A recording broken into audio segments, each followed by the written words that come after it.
If you stand on the courthouse square in Manchester, the sounds of today, the hum of traffic, the distant laughter from a storefront, they're just a thin veneer. Beneath that, there's an echo, a deep, cold resonance in the very ground beneath your feet.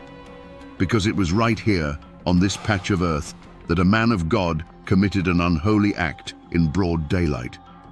He took a life, and in doing so, held a mirror up to the soul of a time and a place known to history as bloody clay. The question that hangs in the air, even after more than a century, isn't just about the crack of the pistol that shattered the autumn quiet. It's about the man who pulled the trigger. How does a devout Methodist minister, a man sworn to peace, become a killer? And more chillingly, how does a jury of his peers look upon that act and call it justice? Today, we're going to listen to those echoes. These old bricks and this worn-down soil have a story to tell, and we are here to piece it together. To understand what happened on that courthouse square, you have to rewind the clock to 1899 and step into a world that feels both ancient and terrifyingly raw. This is Clay County, Kentucky. Deep in the Cumberland Mountains, cut off by ridges and creeks, this place had its own set of rules, and they were written in blood. The rest of America was looking forward to a new century of progress, but here, the wounds of the Civil War were still fresh, still weeping. They called it Bloody Clay, and it was a name earned through decades of ambush, assassination, and open warfare on the streets. The war had split this land down the middle, not just north and south, but neighbor against neighbor, cousin against cousin. The Baker clan, staunchly Unionist and Republican, found themselves locked in a bitter struggle for power against a formidable alliance of ex-Confederate families, the Howards, the Whites, and the Gilberts. This wasn't just about who sat in the courthouse. It was a feud over everything. It was about land, about the profits from the salt mines, and most of all, it was about honor. In these mountains, a man's honor was his most valuable possession, and an insult to it demanded a violent reply. In the middle of this cauldron walked Reverend George D. Baker. He was no backwoods preacher screaming at the sky. He was a respected traveling Methodist minister, a man whose words could soothe a grieving widow or inspire a congregation to grace. In a community held together by faith and family, the preacher was meant to be the moral compass, the peacemaker who stood above the endless cycle of revenge. He was the shepherd, meant to guide his flock away from the darkness. But George Baker had a second identity, one that was fused to his very bones. He was a Baker. He was born into the feud, raised on stories of kinsmen shot from their saddles or gunned down in town. The unwritten law of the mountains was absolute. Blood answers for blood. A man stood with his family, or he stood for nothing at all. Every day of his life, Reverend Baker walked an impossible tightrope, balancing the teachings of Christ's forgiveness in one hand and the heavy burden of his clan's honor in the other. His direct rival, the man who embodied everything the Bakers fought against, was Tom Howard. Howard was not just another feudist with a quick temper, he was the elected Clay County clerk. He held a position of legitimate power, controlling records, documents, and the official gears of local government. As a leader of the Democratic faction, he was the public face of the Baker family's oldest and deadliest enemies. And so, the stage was set. The town of Manchester was a tinderbox, and these two men were like sparks in the wind. Every time their paths crossed on the dusty main street, the air would grow thick and cold. It was more than a personal dislike. It was a collision of two worlds. It was the law of the state versus the law of the clan, the power of the vote versus the power of the gun. And in Bloody Clay, everyone knew that sooner or later, one of them would have to give way. The real work of understanding a story like this happens away from the courthouse square, in the quiet, dusty rooms where the past is filed away. It's a hunt through county archives, turning the fragile pages of old ledgers, the air thick with the smell of brittle paper and decaying ink. You're searching for more than just facts. You're looking for the voice of the time, a whisper from the world that was. And sometimes, if you're lucky, you find it. In a collection of local papers from the turn of the century, I found this. It's a clipping from the Clay County Republican, dated just 2 days after the killing. The paper is yellowed and flakes at the edges, but the headline is bold and clear. A necessary act. Reverend Baker defends his life against aggressor. It's not a headline reporting a tragedy. It's a headline declaring a victory. Reading the article is like looking at a photograph where the focus has been deliberately blurred. It paints Tom Howard as a belligerent tyrant and Reverend Baker as a patient man of God pushed beyond his limits. It speaks of Howard's known history of threats and Baker's unimpeachable character. This isn't just a news report. It's a carefully crafted piece of propaganda written by Baker's political allies to control the narrative before the body was even cold. This single piece of paper proves that the shooting wasn't an isolated event born of a chance argument. It was the climax of a public and vicious feud that had been escalating for some time. This article is a weapon, fired in a war of words that was already raging. And it raises a chilling question. What were they fighting about? What was the final, unforgivable offense that pushed these two men from veiled threats and political maneuvering to a deadly confrontation in the street? That newspaper clipping was not the beginning of the story, but the result of a deliberate and escalating campaign. In the months leading up to that November day, the feud had shifted from simmering resentment to an open war of words fought in the pages of rival newspapers. The Clay County Republican, the voice of the Baker clan, began a relentless assault on Tom Howard. Week after week, it printed articles accusing the county clerk of corruption, of abusing his office for personal gain, and of being a political tyrant who ruled through fear. Each article was a public slap in the face, a calculated attack on Howard's honor designed to undermine his authority in the eyes of the people. They painted him as a snake in the very heart of the county government. For a man in his position, in a place like Clay County, these were not mere political jabs. They were accusations that demanded a response. And in a land where a man's reputation was all he had, a response often meant violence. This is where Reverend George D. Baker stepped from the pulpit into the heart of the conflict. He wasn't just a passive supporter of his family's newspaper. His sermons, known for their fiery passion, began to take on a new, sharper edge. He preached about sin and corruption, about the duty of good men to stand against the forces of darkness in their community. While he may not have named Tom Howard from the pulpit, everyone in the pews knew exactly who the serpents and money changers in the temple were.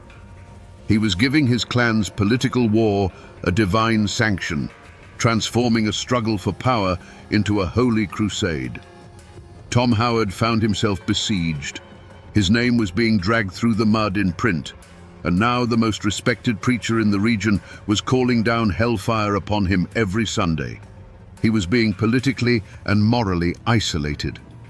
Cornered and enraged, Howard did what feudists do. He pushed back. He began making public threats.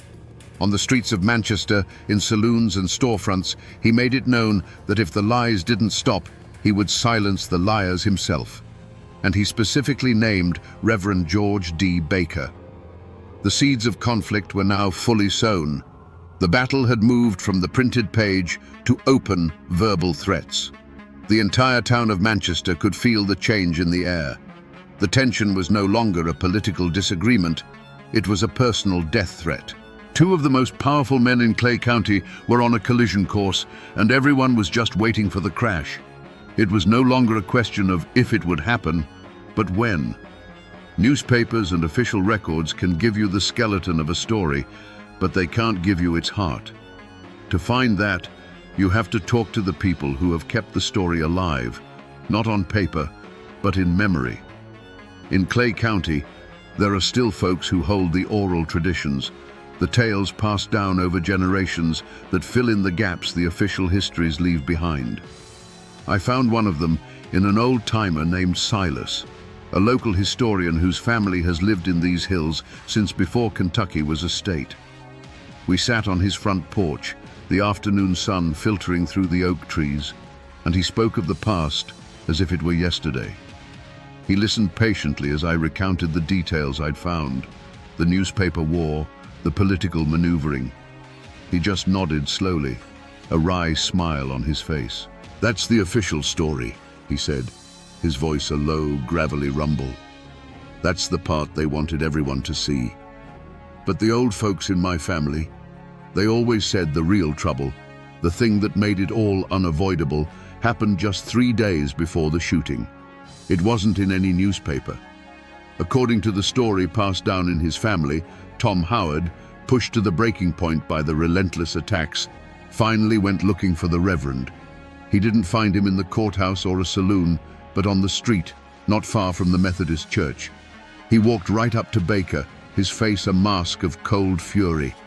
And what he said wasn't just a threat, it was an attack on the man's very soul. He didn't yell, Silas told me. He spoke just loud enough for Baker to hear. "You hide your feud behind that Bible, preacher," Howard hissed. "You call me a sinner from your pulpit while you sick your family's dogs on me in the papers. You ain't a man of God. You're a coward, using the cross as a shield for your own hate." In that moment, Tom Howard did more than just insult George Baker.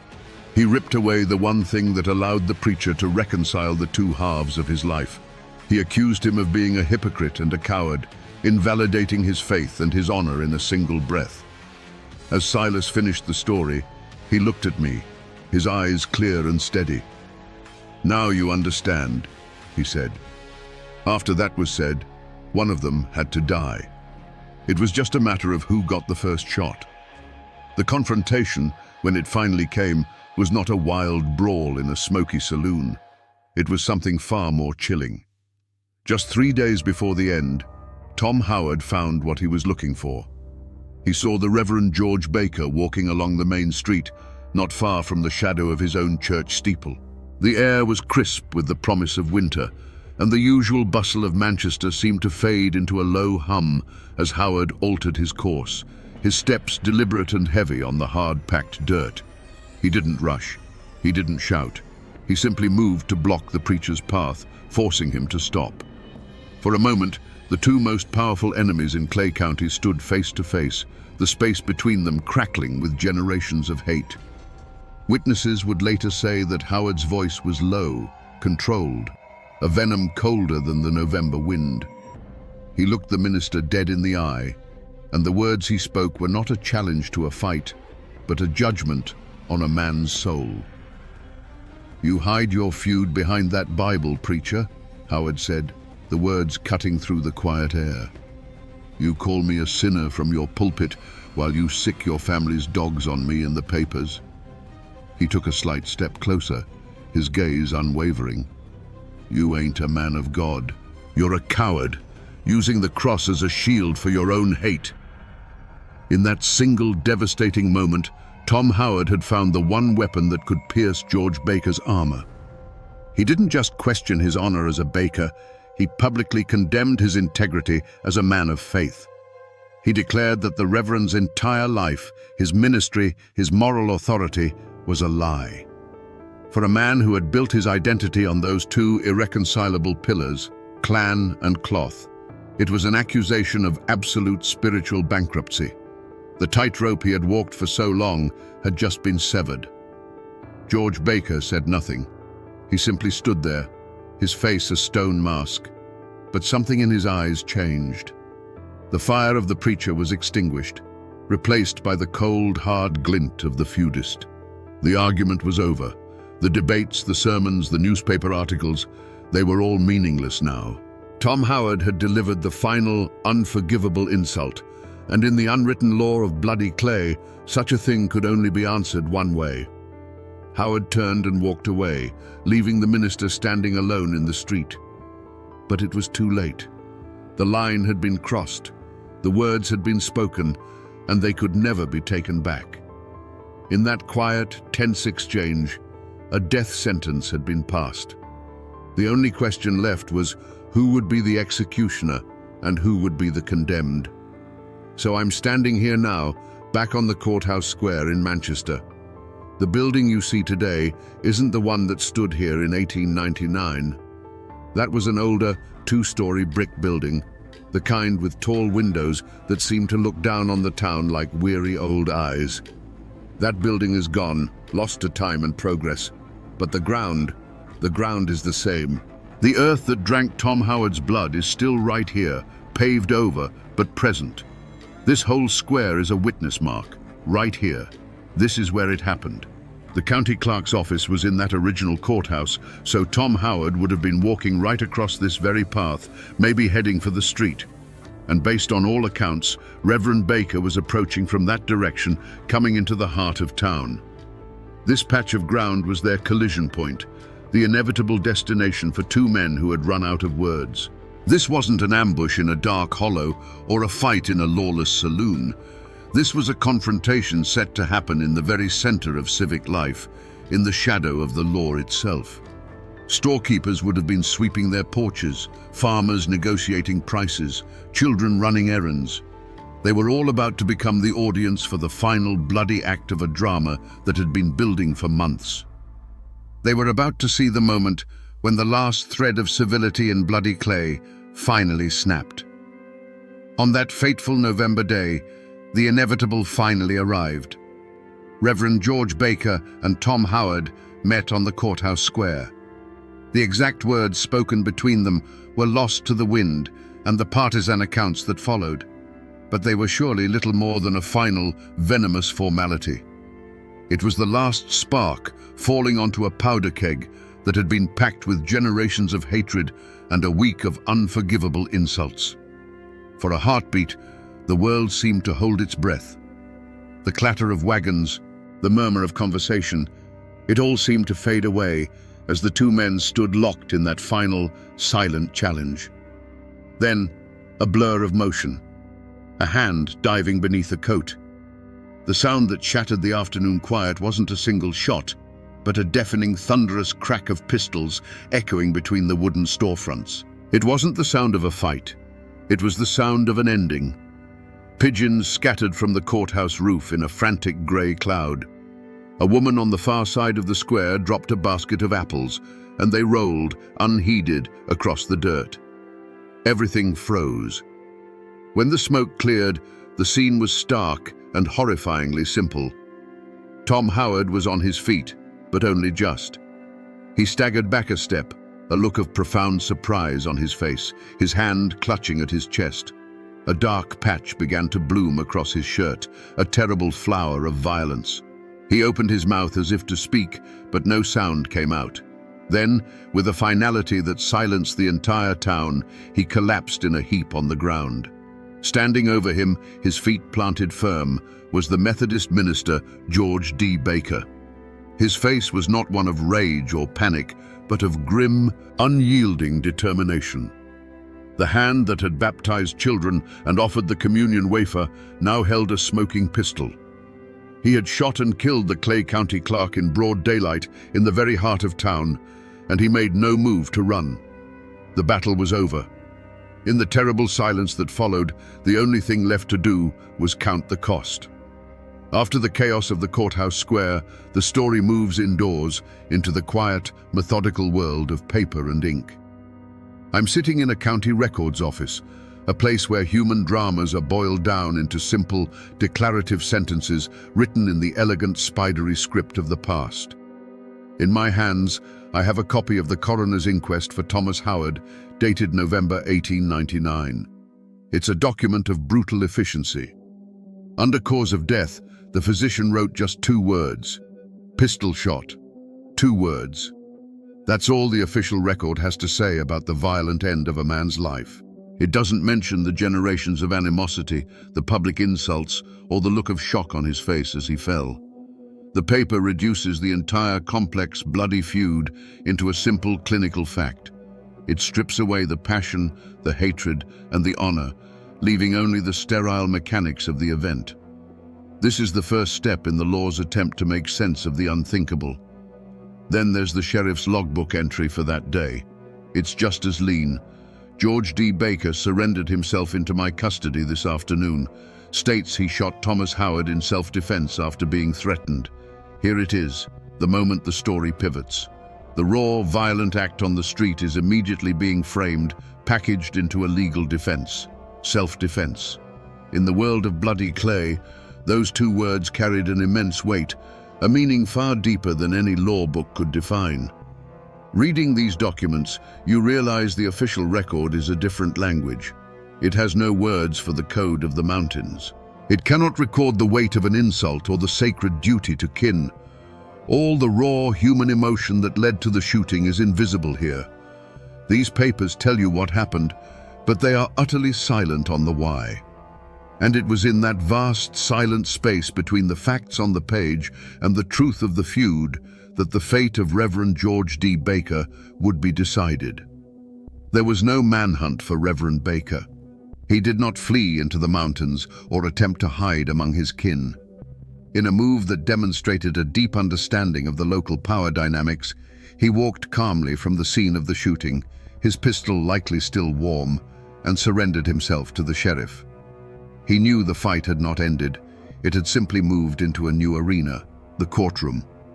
He was gambling that the same code of honor that led him to pull the trigger would be the very thing that set him free.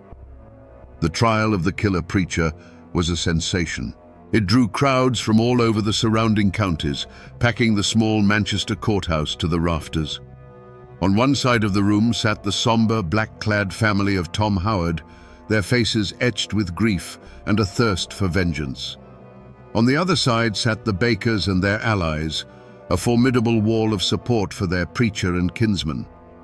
The entire Clay County feud was condensed into that one superheated room, the air thick with tension and the unspoken threat of more violence. The prosecution presented a clear, logical case.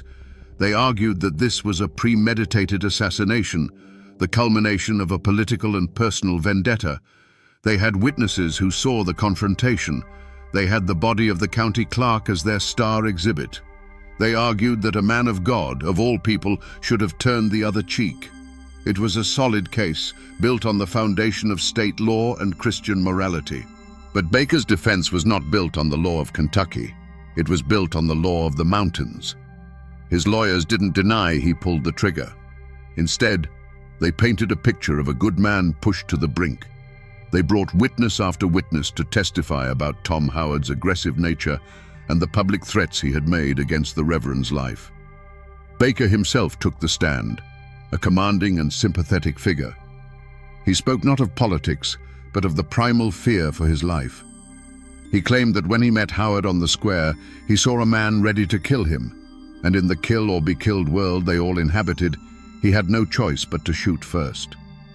The jury, 12 men from Clay and the surrounding hills, listened intently. They were not just jurors. They were men who lived by the same code. They understood the weight of a public threat, the unforgivable nature of certain insults. They were being asked to judge George Baker not by the cold letter of the law, but by the unwritten rules of survival and honor that governed their own lives. When the time came, the verdict was delivered to a silent, packed courtroom.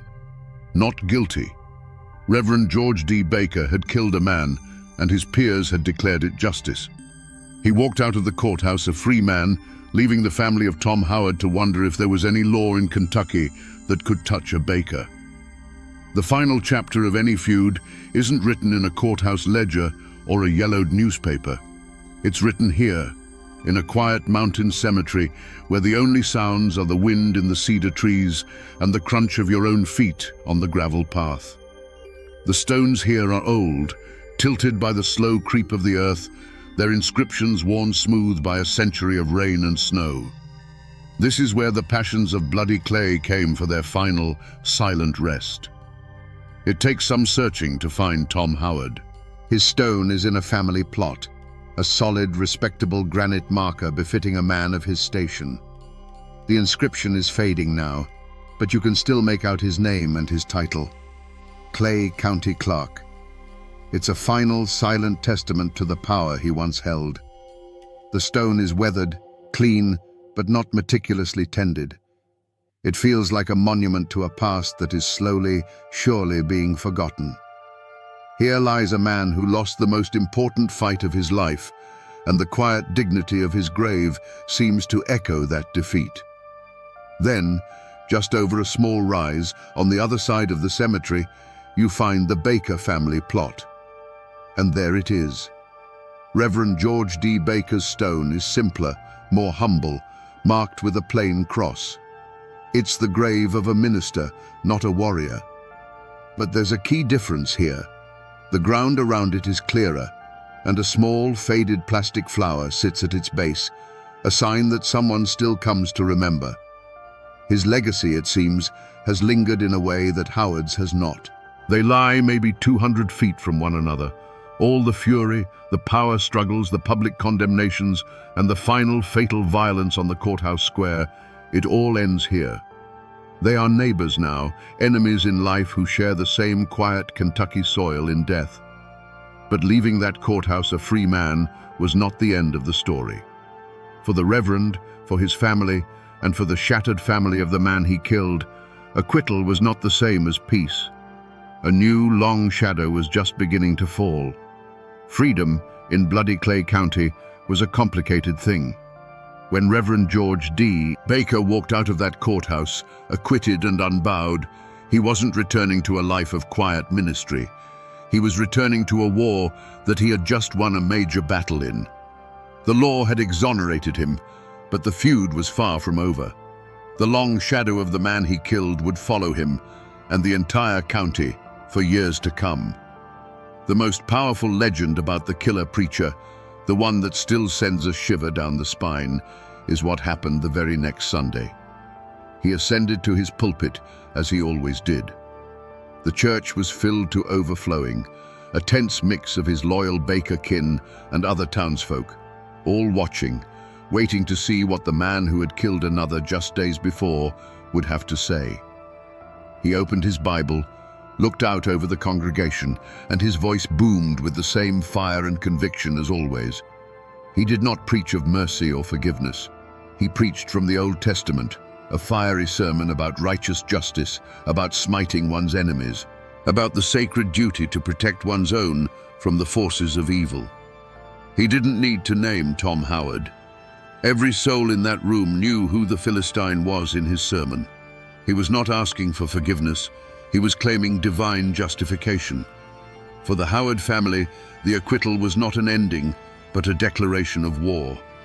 The legal system had failed them, siding with their enemy.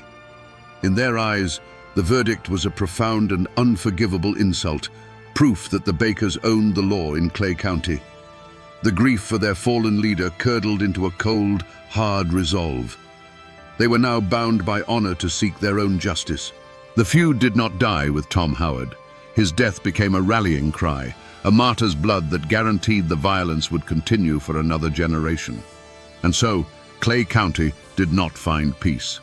The acquittal hardened the battle lines. The Bakers and their allies were emboldened, convinced of the righteousness of their cause. The Howards and their supporters were driven by a fresh, burning sense of grievance. The violence sputtered on, in ambushes on lonely roads and sudden confrontations in town. The long shadow of that courthouse showdown poisoned the community, ensuring that sons would inherit the hatreds of their fathers. Reverend George D. Baker, for his part, continued to preach. He lived for many more years, a respected elder in his clan and a pillar of his church. He died an old man, a living paradox, who never seemed to have been troubled by the two halves of his life. To his flock and his family, he remained a man of God who had been forced to defend himself. He was the shepherd who, to protect his flock, had been forced to kill a wolf. The story of his life, however, would serve as a dark and permanent reminder that in the mountains, the law of God and the law of man could both be bent to the will of the feud. Even today, more than 100 years after the smoke cleared on the courthouse square, the story of the killer preacher is not a settled piece of history in Clay County. It's a living wound. The feud itself may have faded, but its memory has split into two powerful, irreconcilable currents that still flow through the community. The truth, you see, depends entirely on which side of the cemetery you're standing on. If you talk to folks with Baker blood, or those whose families were allied with them, a clear picture emerges. To them, Reverend George D. Baker remains a pillar of strength and conviction. He was a man of God, yes, but he was also a man of his time and place, forced to defend his very life against a corrupt and violent political enemy. In their telling, the acquittal wasn't a miscarriage of justice. It was the will of the community, a righteous verdict for a man who had been pushed too far. He is remembered as a hero, a symbol of the unbreakable bond of family and the courage to stand against tyranny. But if you find someone with a connection to the Howard clan, you will hear a different gospel entirely. They will tell you the story of a cold-blooded hypocrite who hid a killer's heart behind the cloth of the ministry. They'll speak of a political assassination, carefully planned and brutally executed, disguised as a chance street fight. To them, Tom Howard was a duly elected public servant, a husband and a father, murdered for standing up to the Bakers' control of the county. The trial was a sham, the verdict a final bitter insult delivered by a jury of their enemies' friends. In this version, Reverend Baker is no hero. He is the villain, a man who twisted both the law of man and the word of God to get away with murder. So who was he? A righteous man of God or a sanctimonious killer? Was Tom Howard a dangerous aggressor or a public servant trying to do his job? The absolute objective truth of what was in each man's heart on that day is likely buried with them under those worn granite stones. What remains are these two opposing legacies, two powerful stories passed down through generations. The feud is over, but the battle for how it is remembered rages on in the quiet conversations and the long memories of these mountains. When a story is this raw, this soaked in blood and betrayal and impossible choices, it refuses to stay dead and buried in the past. It breaks free from the brittle pages of history books and the sworn testimony of court records. It seeps into the soil of the place where it happened, and over the decades, it grows into something else entirely, a legend. The story of Reverend George D. Baker is no longer just a historical event in Clay County. It's a piece of local folklore. It has become a cautionary tale, the kind a grandfather might tell his grandson to explain the dark complexities of the world. It's a warning that a man's character is never simple, that even a man of God can carry a killer's resolve in his heart. It's the ultimate Appalachian parable, a stark reminder that in these mountains, the bonds of blood can sometimes be stronger than the bonds of faith, and that blood is often thicker than holy water. And like all powerful stories of violence, it left a ghost behind. Some people in Manchester will tell you that on a cold, quiet November evening, if you stand in just the right spot on the courthouse square, you can feel it. A sudden drop in temperature, a cold spot where the air seems heavier, more sorrowful. Others claim to have heard things on the wind, not a voice, but the faint echo of a heated argument, followed by a terrible, profound silence. It is the psychic scar left on the landscape, the final transformation of the killer preacher's story from a human tragedy into a haunting. This is what happens when history bleeds into legend. The sharp edges of fact, the exact words spoken, the precise sequence of events get worn smooth over time. What's left is the dark, unsettling truth at the heart of the tale. That the line between a saint and a sinner, a hero and a murderer, can sometimes be as thin as a trigger pull. So here we are, back where we began, on the courthouse square in Manchester. The place hasn't changed in the last hour of our journey, but our understanding of it has. The echo I spoke of when we started is clearer now. It's no longer a vague feeling in the air. It has a voice. It speaks of honor and insult, of faith and fury, of a man who tried to hold both a Bible and a pistol and found himself forced to choose which one to use. We came here with a simple, shocking question. How does a preacher become a killer? But the story of Reverend George D. Baker and Tom Howard teaches us that the truth is never simple. It's a dark and tangled web of old wounds from a forgotten war, the brutal pride of the clan, and the impossible pressure cooker of a community where the law of the gun often spoke louder than the law of the land. We saw how a verdict of not guilty didn't bring peace, but only guaranteed that the long shadow of violence would stretch into a new generation. And this story, in the end, isn't just about a feud in the Kentucky mountains over a century ago. It's a chilling lesson about the fragility of civilization itself. It shows us how quickly our highest ideals, our faith, our laws, our sense of morality can be swept away by older, deeper currents of blood, honor, and revenge. The story of the killer preacher is a permanent and powerful reminder that the most dangerous ground isn't in some distant, lawless hollow, but in the conflicted heart of a human being. The men who lived and died by that code are gone now. The old courthouse they fought to control is nothing but a memory. But the next time you pass through a small town and see its courthouse square, listen. Listen for the echoes of the stories that ground is holding on to. The people are gone, the guns are silent, but the story remains.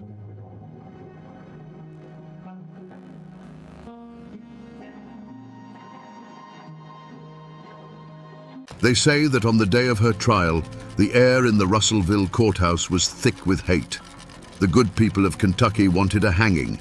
They saw Sally Rice Harper not as a woman, but as a demon's consort, the bride of a monster whose bloody deeds had terrorized the frontier. Yet when she spoke, frail and broken, her testimony of the horrors she'd endured was so chilling it swayed a jury sworn to convict her. She walked free, a survivor who looked a devil in the eye and lived. But the question that haunted the courtroom that day still echoes through the hollows. Was she the ultimate victim or the ultimate performer? To understand the woman in that courtroom, you have to travel back, before the blood and the fear, to the hard-packed dirt floor of a minister's cabin in Knox County, Tennessee. This was Sally Rice's world, a tiny island of order carved out of a vast, chaotic wilderness. Her father, John Rice, was a Methodist minister, a man who fought the frontier's savagery not with a long rifle, but with the Holy Bible. He built her a life fenced in by scripture and piety, where the days were measured by chores and prayer, and a woman's virtue was her most precious possession. Life on the edge of civilization was a brutal teacher. Every day was a lesson in hardship. Winters were lean, sickness was a constant shadow, and the threat of violence from man or beast was as real as the cold mountain wind. Sally was raised to be tough, resourceful, and obedient. She knew how to mend clothes, tend a garden, and stretch a meal to feed one more mouth. But more than anything, she was taught the rigid morality of her father's faith, that the world was a clear battle between good and evil, and a righteous path was the only shield against damnation. But a fence, no matter how strong, can't stop the sounds from the world outside. Through the cracks in her father's rigid world, Sally would have glimpsed another life. She saw the rough-hewn hunters and trappers who passed through, men who lived by their own code, their eyes holding a freedom and a danger she couldn't comprehend. She heard the whispers of tavern brawls, of land disputes settled with a knife, of fortunes made and lost on the turn of a card. These were glimpses of a world that didn't fit neatly into her father's sermons, a world painted in shades of grey. The code her father preached was one of forgiveness, community, and the rule of law. But the mountains had an older, harsher code. It was a code of absolute self-reliance, where an insult to your honor was a debt that could only be paid in blood. It was a code where family was paramount and survival was the only true law. Sally stood with a foot in both worlds. She was her father's daughter, raised in the light, but she was also a child of the frontier, surrounded by an encroaching darkness she was taught to fear, but must have also been secretly curious about. We don't have a record of one single event that defined her youth, but you can imagine a moment that planted a seed of restlessness in her soul.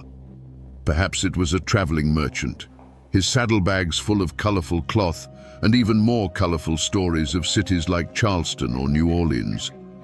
As he spoke, he might have painted a picture of a world so vast and vibrant that her father's small congregation seemed like a cage.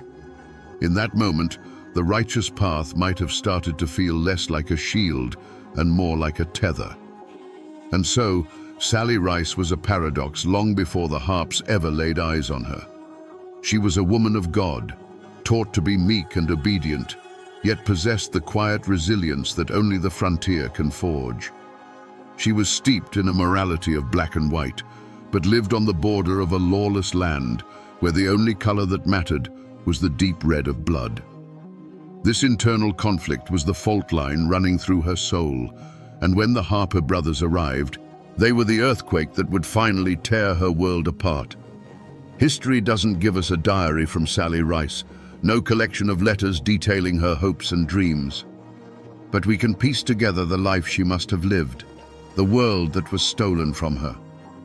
In the years before the storm, she wasn't a legend or a ghost. She was simply a daughter, a neighbor, and a cornerstone of her father's small, devout community. Her life was one of quiet, relentless purpose. Her hands were rarely still, whether kneading dough for the Sunday communion bread, stitching a quilt for a neighbor's newborn, or tending to the sick with a poultice of herbs her mother had taught her to find.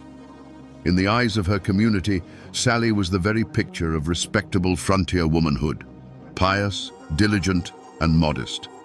Young men, clearing their own patches of land and dreaming of starting a family, would have looked upon her with a deep and sober respect. She was the kind of woman you could build a life with, one who would stand by you through harsh winters and uncertain harvests. She was a promise of stability in a world that offered very little of it. Her relationships were woven into the very fabric of this small settlement. There was the deep, if perhaps demanding, love for her father, a man whose approval was her guiding star. There was the easy camaraderie with the other women, a bond forged over shared labors at the washing creek and whispered conversations by the hearth. This wasn't just a place she lived, it was an identity. She was John Rice's daughter, a good Christian woman, a future wife and mother. Her name was clean, her path was clear, and her future seemed as solid as the Appalachian Mountains themselves. This was the world at stake. Not a great fortune or a vast tract of land, but something far more precious. A good name, a place in her community, and a future unburdened by shame.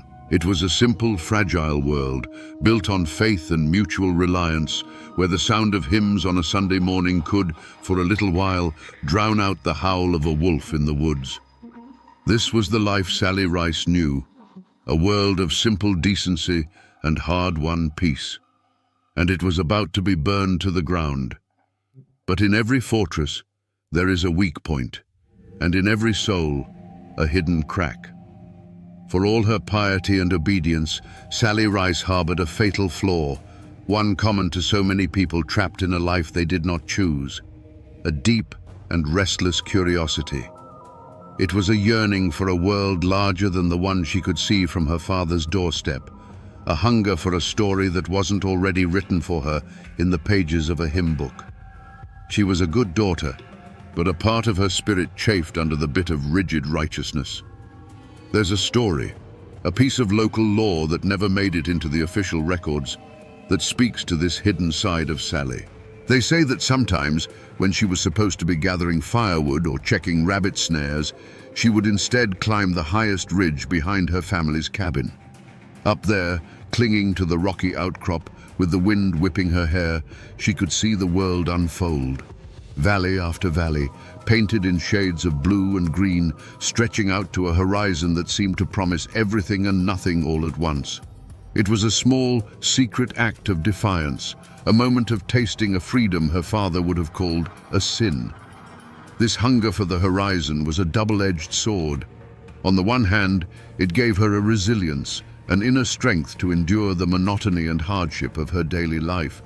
But on the other, it made her dangerously naive. She craved experience so badly that she lacked the wisdom to judge its character. She could see the allure of the unknown, but she was utterly blind to its perils. Her father had built a wall of faith around her to protect her from the world's evils, but in doing so, he had left her with no weapons to fight them should they ever breach the walls. And so the crack in her armor was not malice or wickedness, but a deep, and dangerous yearning.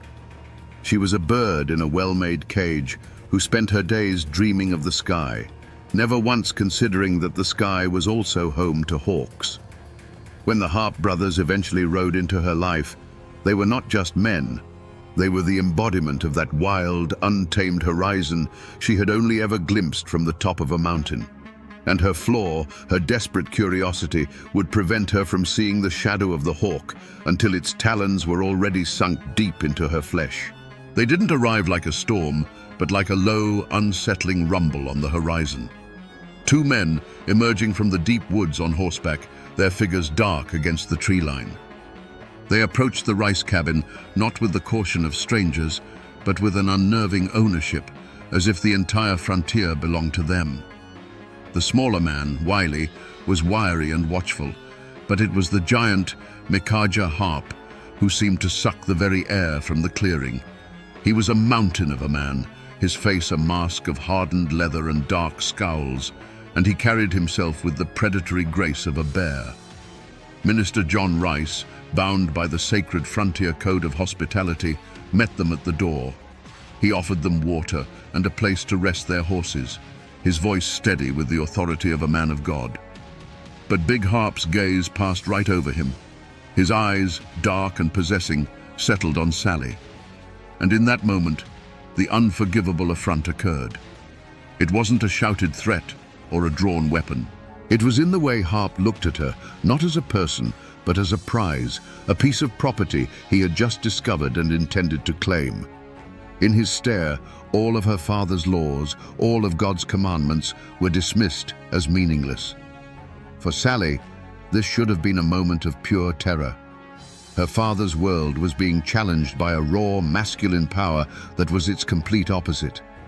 But her fatal flaw, that restless curiosity, flared to life. This man was not like the shuffling, deferential farm boys from the congregation. He was the wilderness given human form. He was dangerous. He was chaos. He was real in a way that felt more potent than any sermon she had ever heard. The fear was there, a cold knot in her stomach, but beneath it was a terrifying, exhilarating flicker of fascination. This was the spark. The choice that history has debated ever since wasn't really a choice at all. The myth says he seduced her with promises of adventure. The official record says he dragged her screaming from the cabin. The truth likely lies in the murky space between. Perhaps he spoke a few words to her, his voice a low growl that promised to show her that horizon she'd always dreamed of. And perhaps for one foolish, fatal second, she listened. Her curiosity, for the briefest of moments, outweighed her fear. That hesitation was all the opening Big Harp needed. The seduction, if there ever was one, ended there. The instant she was within his reach, the mask of the charismatic rogue fell away to reveal the monster beneath. The affront that began with a look was completed with an act of brutal possession. He grabbed her, and the spell was shattered. The dream of the horizon instantly became the nightmare of a cage on wheels. Her father's shouts, her mother's screams, they became the fading sounds of a world she had just lost forever. The fuse had been lit, not by a grand battle, but by a single damning look and a young woman's naive hunger for a life she was never meant to know. The romance of the horizon, if it ever existed, died within the first mile. Sally Rice's new world was the sweaty flank of a horse, the hard ground at night, and the constant suffocating presence of Big Harp.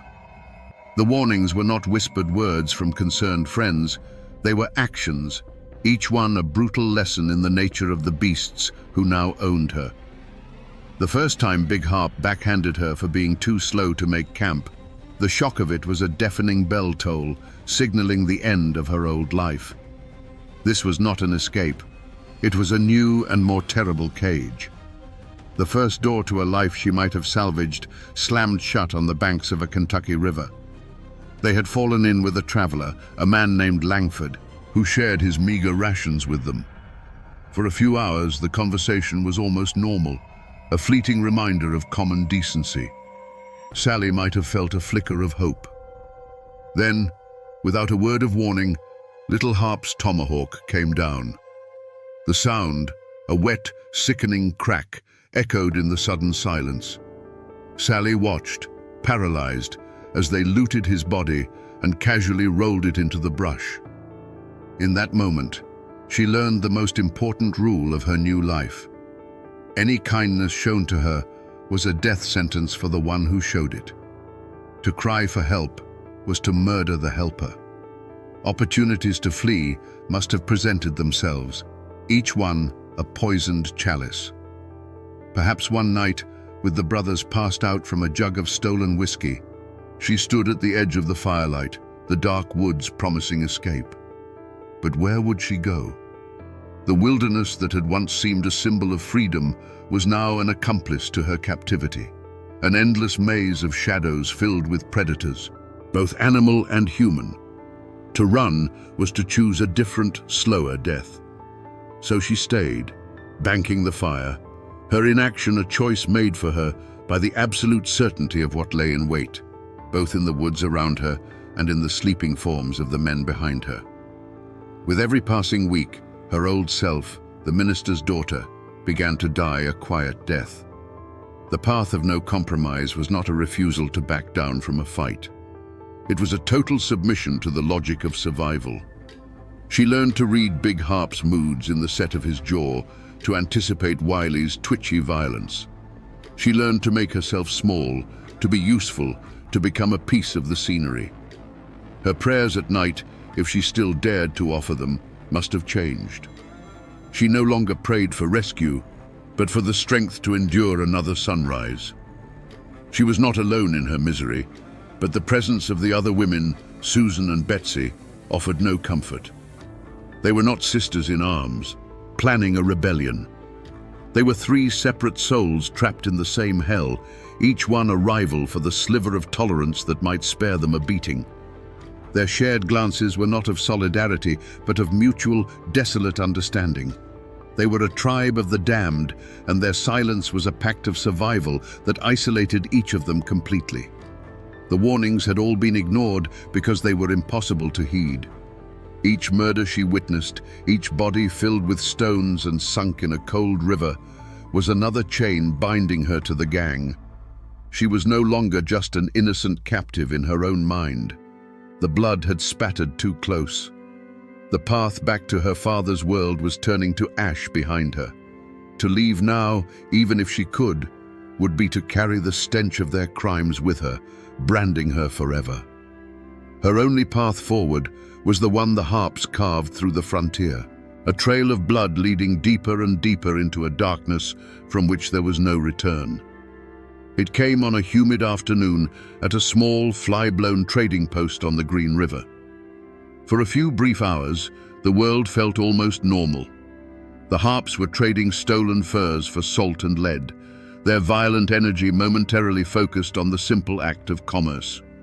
Sally, Susan, and Betsy were allowed a few feet of freedom, lingering near a rack of iron pots. It was here that a ghost from her past appeared, a kindly, whiskered man named Gable, who had once supplied her father's community with tools and news from the outside world. He saw her, and his face, weathered and friendly, froze in disbelief. He approached cautiously, his eyes filled with a mixture of pity and alarm. "Sally," he whispered, his voice barely a breath. "Sally Rice. Child, is that you?" For a heartbeat, the sound of her own name, spoken with kindness, was a physical blow.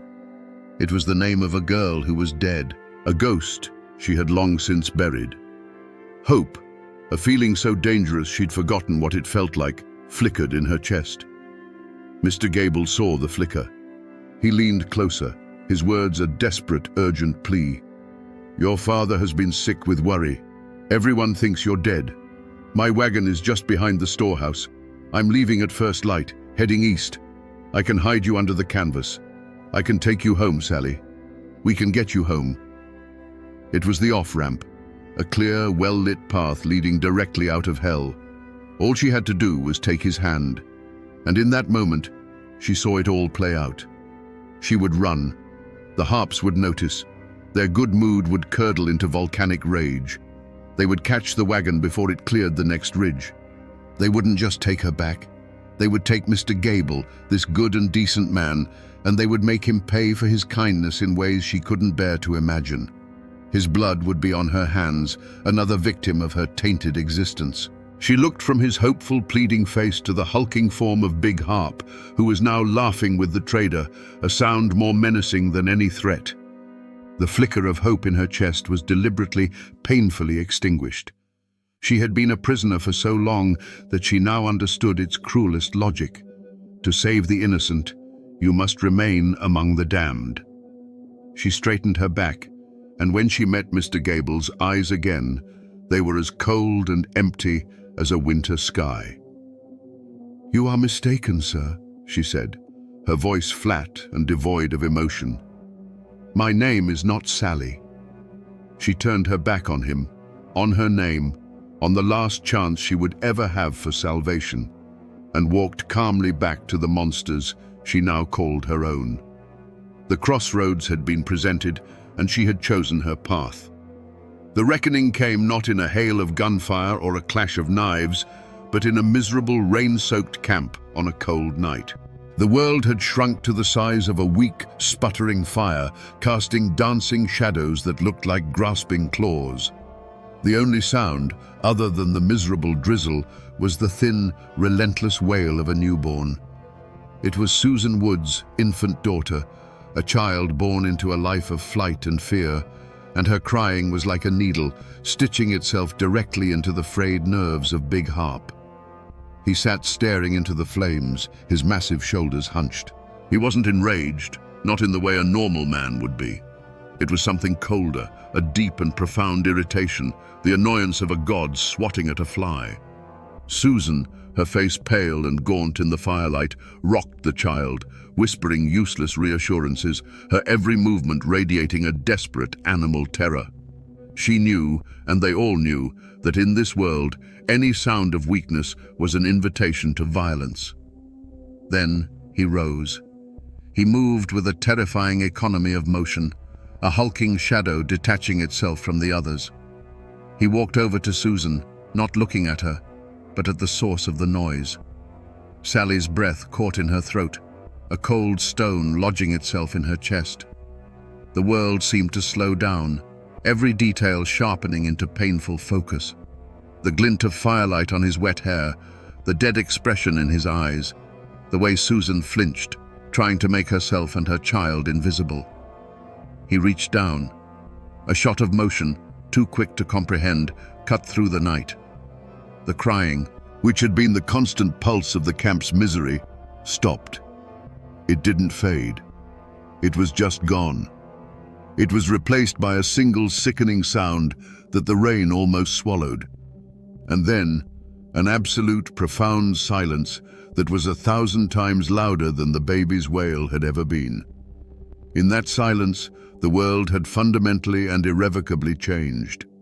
Susan Wood's face, which had been a mask of fear, simply collapsed. Her mouth opened in a perfect silent O of horror, but no scream came out.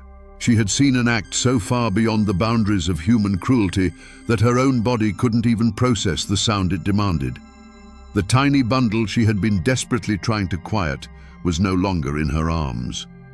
From her place across the fire, Sally watched, and a part of her soul turned to ice and shattered. This was the ultimate truth of her captivity. This was not a man driven by greed or revenge. This was a force of nature, a void where a soul should be. She understood then that there was no line he would not cross, no act too monstrous. The argument that had raged between a fragile new life and a world of pure malice was suddenly, permanently over. He turned and walked back to his spot by the fire, as if he had done nothing more than toss a log on the flames. The drizzle continued to fall, hissing in the embers, washing away the evidence of a life that had barely begun. The chilling silence that followed was the sound of a new law being written, one that Sally now understood completely. To survive, you had to be quieter than the dead. After the night of the silent baby, The world of the Harp Gang became a waking purgatory. The air was thick with a new kind of fear, a brittle, silent dread. The women moved like ghosts, their faces hollowed out, their eyes vacant. Even the harps seemed to feel it. Their brutal confidence was curdling into a cornered animal's paranoia. They were no longer hunters, they were prey. The entire frontier had become a vast posse, and every rustle of leaves, every distant dog's bark, was the sound of the world closing in. For Sally, the terror was no longer about what Big Harp might do to her, but about the violent end she now knew was coming for all of them. The final chase was a grim, exhausted flight through the dense canebrakes of western Kentucky. They were running not to escape, but just to delay the inevitable. Then, one hot August morning, the inevitable arrived.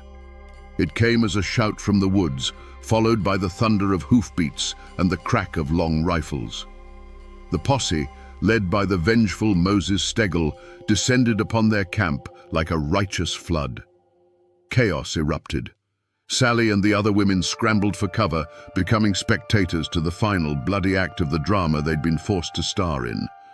She saw Big Harp try to make a stand, saw him leveled by a shot that shattered his spine. He fell not like a giant, but like a puppet with its strings cut.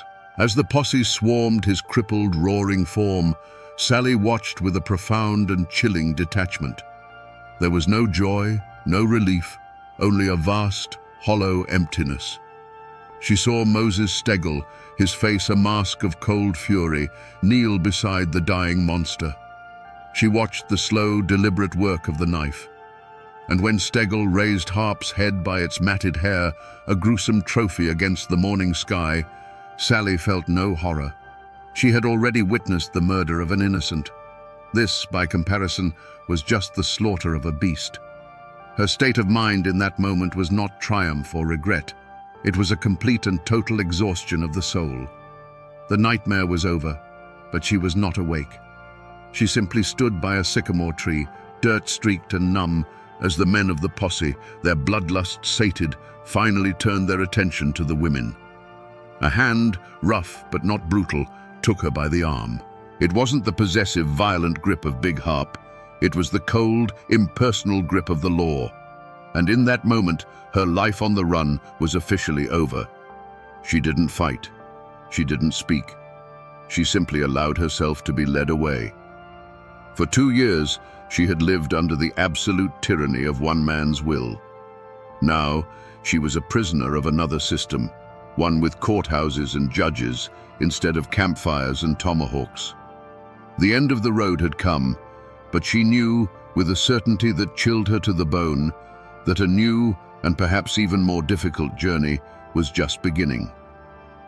While Sally Rice Harper was being led away in chains, the news of her survival began its slow, cruel journey back to her father's cabin in Tennessee.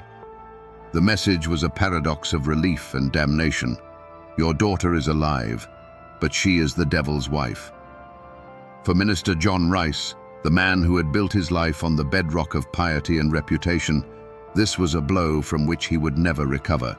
The shame was a physical presence in his home, a stain on the family name that no amount of prayer could wash out.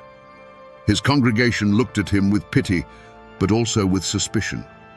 How could such evil have sprung from the house of God? The wreck of Big Harp's life was not his alone. It had washed up on his doorstep and poisoned the well of his life's work. The damage radiated outward, far beyond one family's shame. The Harps' reign of terror had fundamentally broken the frontier's most sacred code, the code of hospitality. Before their rampage, a stranger at your door was a guest to be fed. After, a stranger was a potential murderer. The trust that held these isolated communities together was shattered. Families who had once shared tools and salt now barred their doors at night, their long rifles kept closer at hand. The Wilderness Road, once a symbol of hope and a pathway to a new life, became a 2-year-long funeral procession, and its reputation was now one of ambush and unmarked graves. The land itself seemed to bear the scars. A certain bend in the river was no longer just a good fishing spot. It was the place they'd sunk John Tully's body. A particular patch of woods was not just timber, it was where the posse had finally cornered the beast. And for years to come, a lonely crossroads in Kentucky would be known only for the grotesque, rotting head of Micajah Harp impaled on a pike, a landmark of frontier justice that served as a permanent reminder of the horror that had passed through. The geography of the region had been rewritten, its landmarks now serving as tombstones. And then there were the other families, the ones whose names were not tied to the killers, but to the victims. For the wives, children, and parents of men like Thomas Langford and John Graves, the death of Big Harp brought no closure. It only cemented their loss. Their lives were now defined by an empty chair at the table, by a future that had been stolen by a moment of senseless, random violence. The Harps' legacy was not just in their own death and infamy, but in the countless quiet tragedies they left in their wake, in the dozens of families whose stories were now permanently rerouted down a path of grief and hardship. The tragedy of the Harper brothers, you see, did not end when a knife sawed through Big Harp's neck. That was simply the end of the killing. The true wreckage was in the survivors, in the communities paralyzed by fear, and in the shadow of suspicion that would fall over Sally Rice's family for a generation. The violence was a stone thrown into the placid pool of the frontier, and its ripples would disturb the waters for decades to come. The Russellville courthouse was little more than a log cabin with a judge's bench, but on the day Sally and the other women were brought to trial, it was the center of the universe. It was packed to the rafters with the husbands, sons, and brothers of the Harps' victims, their faces grim, their hands resting on the butts of the pistols in their belts. This was not a crowd seeking justice. They were a congregation demanding a sacrifice. To them, these women were not captives. They were the devil's brood, witches who had lured good men to their deaths. The air was thick with a righteous, murderous hum. This was the ultimate clash of cultures. The court, with its powdered wigs and leather-bound books, operated on the principles of evidence and testimony, of a world governed by man's law. But Sally's defense was based on an unwritten, brutal code that no one in that room, save the other two women, could truly understand. The mountain code of absolute survival.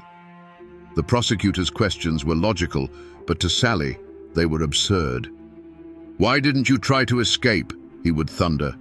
How could she explain that escape meant a slower death by starvation or a quicker one upon recapture? Why did you not cry for help? How could she describe the cold certainty that her cry would be a death sentence for whoever was foolish enough to listen? Here, in the crucible of the courtroom, Sally Rice Harper gave the performance of her life. She did not stand tall and defiant. She was the very picture of a broken victim. Frail, emaciated, her voice a fragile whisper, she painted a picture of unendurable horror. She spoke of her abduction, of the constant beatings, of the soul-crushing fear that was her daily bread. She understood her audience perfectly, a jury of stern, patriarchal frontiersmen who believed in the inherent weakness and moral purity of women. She could not be their equal. She had to be their ward, a fallen dove in need of their protection. Her trump card, the story that would save her life, was the murder of Susan Wood's infant daughter. As she recounted the tale, a hush fell over the hostile courtroom. She described the baby's relentless crying, Big Harp's cold annoyance, and the final sickening moment of silence. She looked at the 12 grim-faced men on the jury, her eyes brimming with tears she had learned to summon on command, or perhaps they were horrifyingly real. What chance, her voice cracked, did an unarmed woman have against a beast who would snatch his own child from her mother's arms and silence her against a tree? That single, horrific image shattered the prosecution's case. It was a truth so monstrous it transcended legal arguments. In that moment, the men on the jury no longer saw an accomplice. They saw their own wives, their own daughters, and imagined them in the grip of such an inhuman force. The code of the mountains, the law of survival, had finally been translated into a language the court could understand. It was the language of pure, unrestrained evil, an evil against which they reasoned no woman could possibly stand. The verdict, when it came, was a shock that rippled through the courtroom. Not guilty. Sally Rice was acquitted. A murmur of disbelief and anger went through the crowd, but the law had spoken. True justice, however, remained an open question. Was this a triumph of empathy, a rare moment where a court understood the realities of coercion and abuse?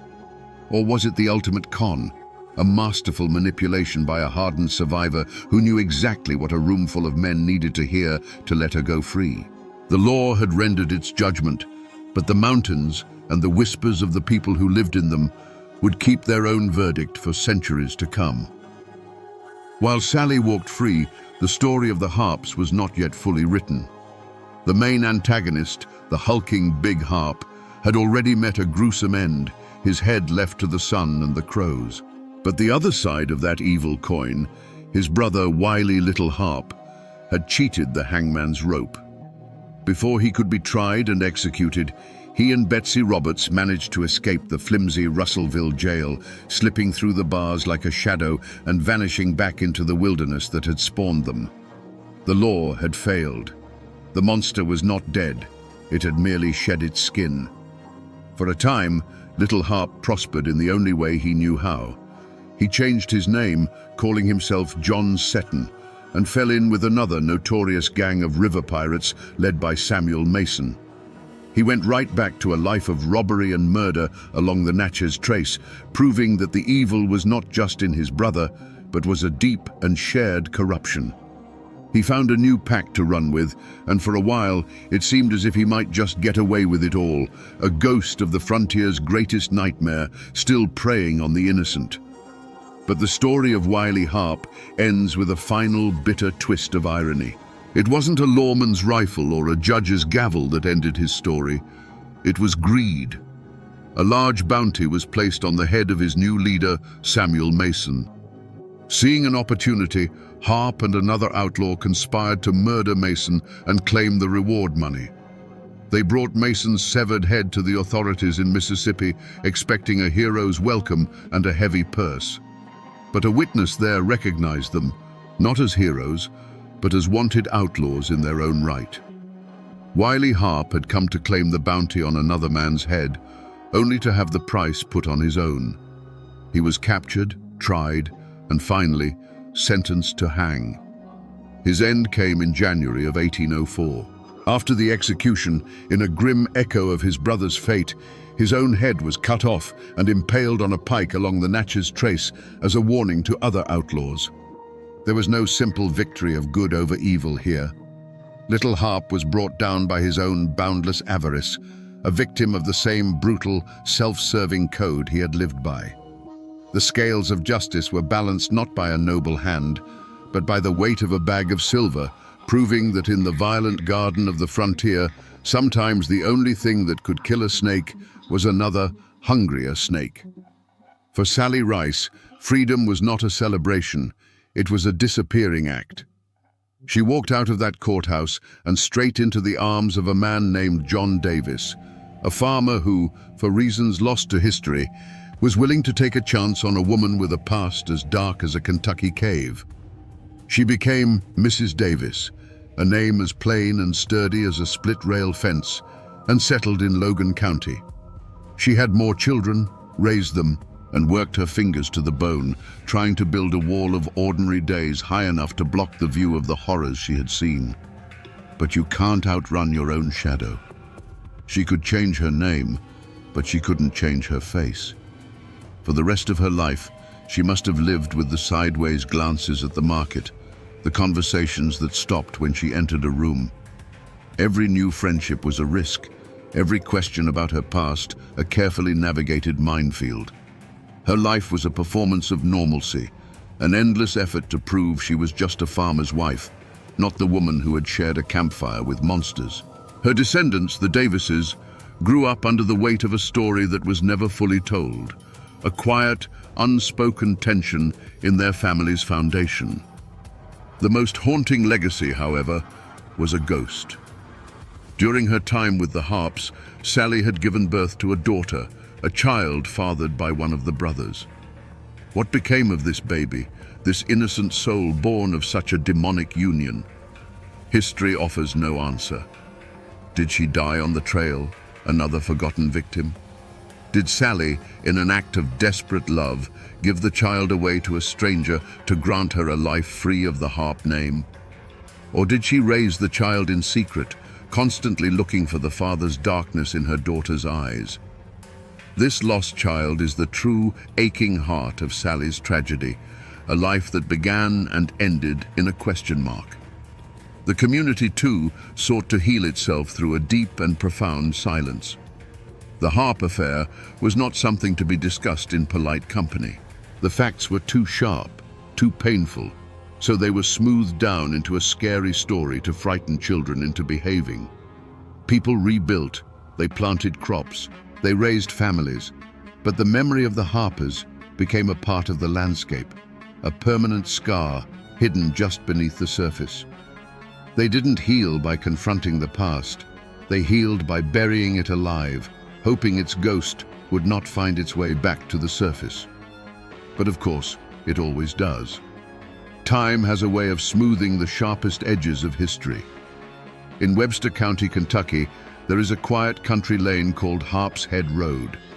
Today, it's just a stretch of asphalt where people drive to work and kids ride their bikes. But the name is a deep and permanent scar on the map, a physical reminder of the monster who was brought to justice nearby. His evil was so profound it literally branded the land. His name is a shout, an eternal warning. But if you go looking for a monument to Sally Rice Harper, you won't find one. There is no Sally's Ridge or Rice's Run. She is buried somewhere in Logan County under a simple weathered tombstone that likely bears the name Davis, a name that was not her curse, but her shield. Her greatest monument is her own successful disappearance, her deliberate fading into the background of history. She ran from her own name, and in a way, she succeeded. Yet her story never truly died. It didn't become a heroic ballad sung by firelight. It became something darker, a piece of grim local folklore, a cautionary tale told to young women about the charismatic danger that can hide behind a handsome face, or the terrifying speed at which a life can come undone. She became a ghost in the machine of the harp legend, the most haunting and ambiguous figure in a story filled with simple, brutal men. And so, her spirit haunts those mountains in a way that is far more subtle and unsettling than that of the harps. Their evil is a known quantity, a black hole of violence. Her ghost is the question that lingers in the quiet places. When you stand on a high ridge overlooking those old hills, you can almost feel it.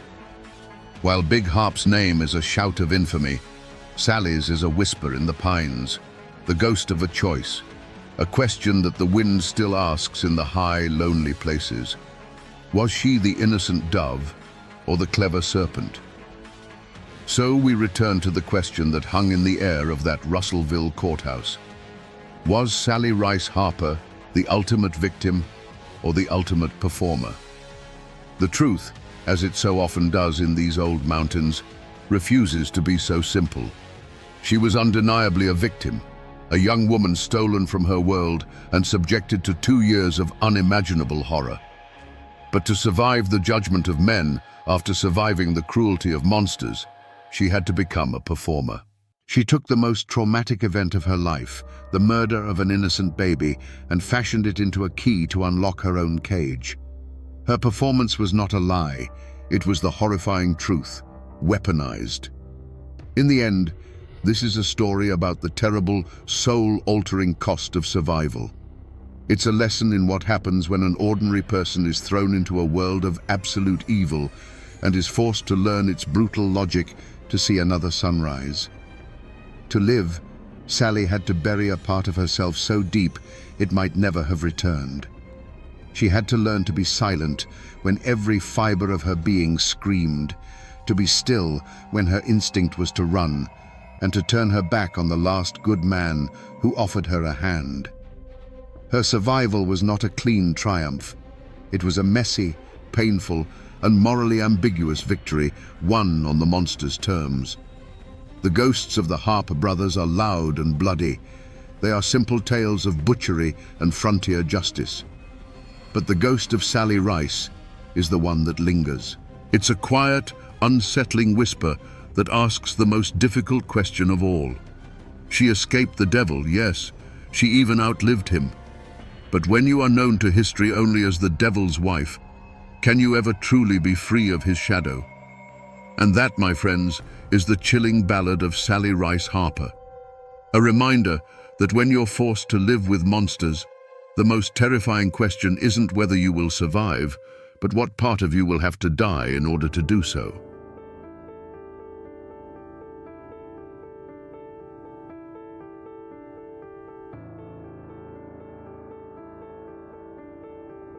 On October 20th, 1865, 6 long months after the Civil War had officially ended, a man stood on the gallows in Nashville, Tennessee. The great armies were silent, the soldiers paroled and sent home to rebuild their shattered lives. But for this man, there would be no peace. He wasn't being hanged for treason. He was charged with 53 counts of murder. He was a supposed Confederate soldier, yet he was being treated like a common criminal, a monster beyond pardon. What did this man do that was so terrible, even by the brutal standards of war, that forgiveness was impossible? To understand the blood that was spilled, you must first understand the land that soaked it up. The Cumberland Mountains, straddling the border of Kentucky and Tennessee, were a world unto themselves in 1861. This wasn't a land of grand plantations or bustling cities.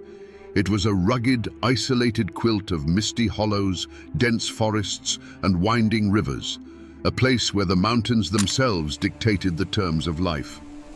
The people here were as tough and unyielding as the rock beneath their feet, forged by hardship and bound by codes older than the nation itself.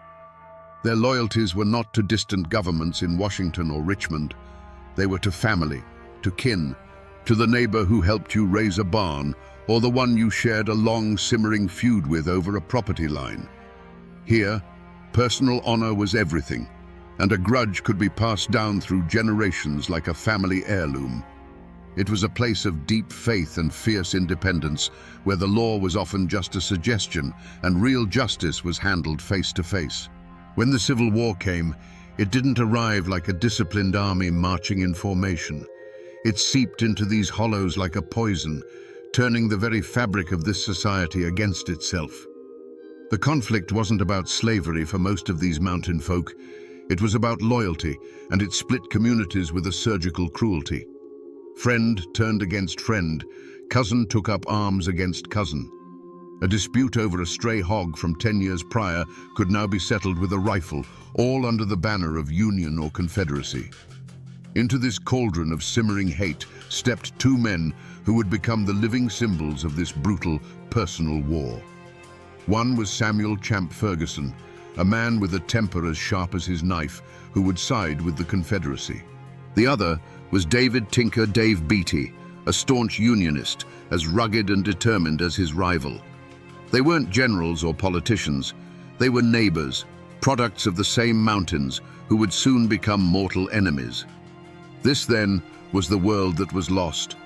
It was a hard world, a violent world, but it had its own order.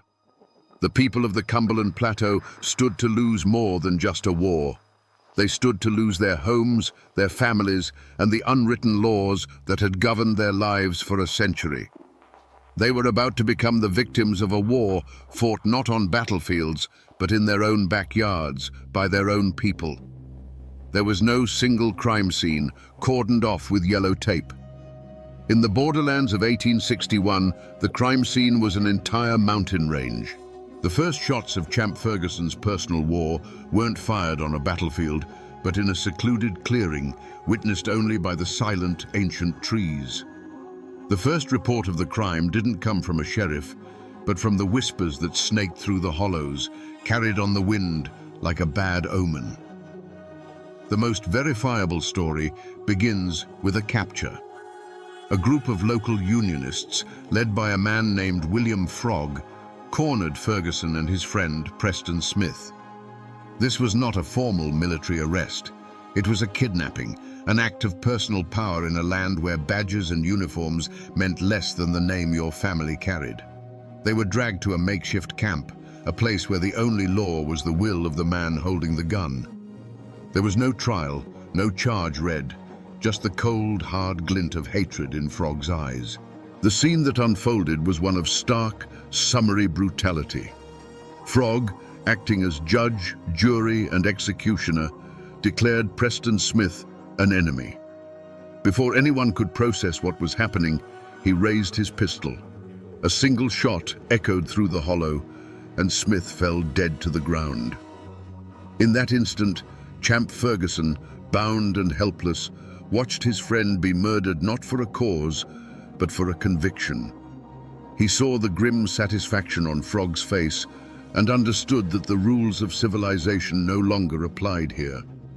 The only evidence left at the scene was a fresh grave, if they even bothered to dig one, and the memory of the man who got away. In a desperate surge of adrenaline, Ferguson broke free.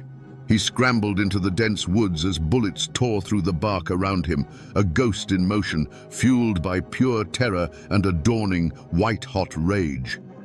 The tracks he left were not of a soldier retreating, but of an animal escaping a trap, an animal that would soon learn to become the hunter.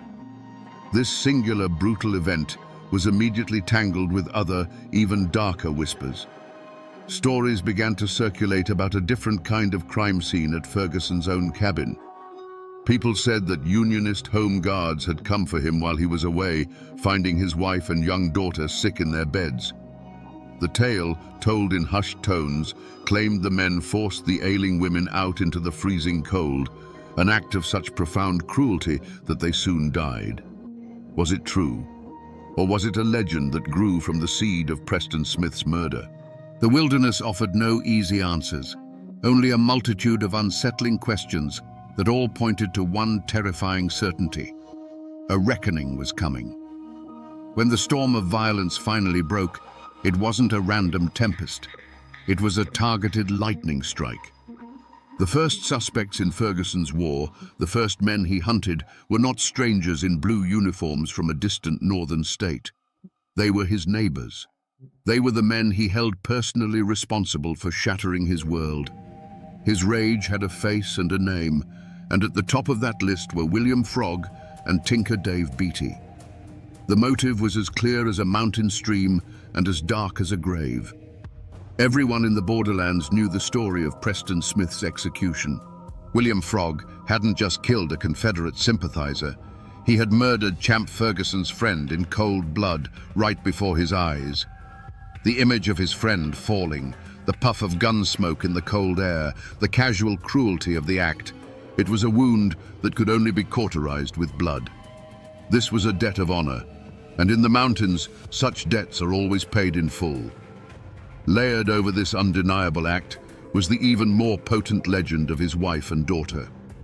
Whether the story of the Unionist home guards forcing them from their sickbeds was entirely true, or a tale that grew larger in the telling, doesn't matter. Ferguson believed it. He carried that story in his heart like a burning coal, a narrative of unimaginable cruelty that justified any atrocity in return. He saw Tinker Dave Beatty's men not as soldiers, but as monsters who had preyed upon the helpless and desecrated the sanctity of his home. The whispers that followed Ferguson as he slipped back into the mountains were not of strategy or politics. They were of a vow. He made no secret of his intentions. He told anyone who would listen that he was on a mission of vengeance. He swore an oath that for every friend, for every family member lost, 100 Yankees would pay the price. The initial evidence of his coming rampage was his own chilling declaration of a war of extermination, a promise to hunt down and kill every last man he held accountable, giving no quarter and taking no prisoners. The borderlands were no longer a battleground, they were his personal hunting ground. But Ferguson's rage, as potent as it was, did not burn in a vacuum. A fire that big needs fuel, and it needs air. While his enemies gave him the spark, it was the people he considered allies, his own neighbors, and the very cause he fought for, who fanned the flames. This introduces the second, more insidious suspect in the creation of this monster, the quiet poison of internal betrayal. Ferguson became a weapon, but the hands that aimed him often belonged to his friends. No one suspected the motives of the Confederate-leaning families who offered him shelter, food, and information. They were seen as patriots supporting a local hero. But beneath the surface, older, more personal currents were at play. A long-standing land dispute, a family insult from a generation ago, simple jealousy. These were the true motives that often guided Ferguson's hand. A farmer would ride to his camp, not with news of troop movements, but with a whisper that his Unionist neighbor, the one who owned the fertile bottomland he'd always coveted, was a dangerous bushwhacker. When re-examined, the pattern of his killings suggests a darker truth. Why was Elam Huddleston, a sickly old man, a priority for execution? Because someone in the community declared him a very bad man. Ferguson, consumed by his own mission of vengeance, was the perfect tool. He didn't need much proof. A pointed finger from a supposed ally was enough. He became the physical manifestation of his community's petty hatreds, settling their private scores under the public banner of the Confederacy, perhaps without even realizing he was being used.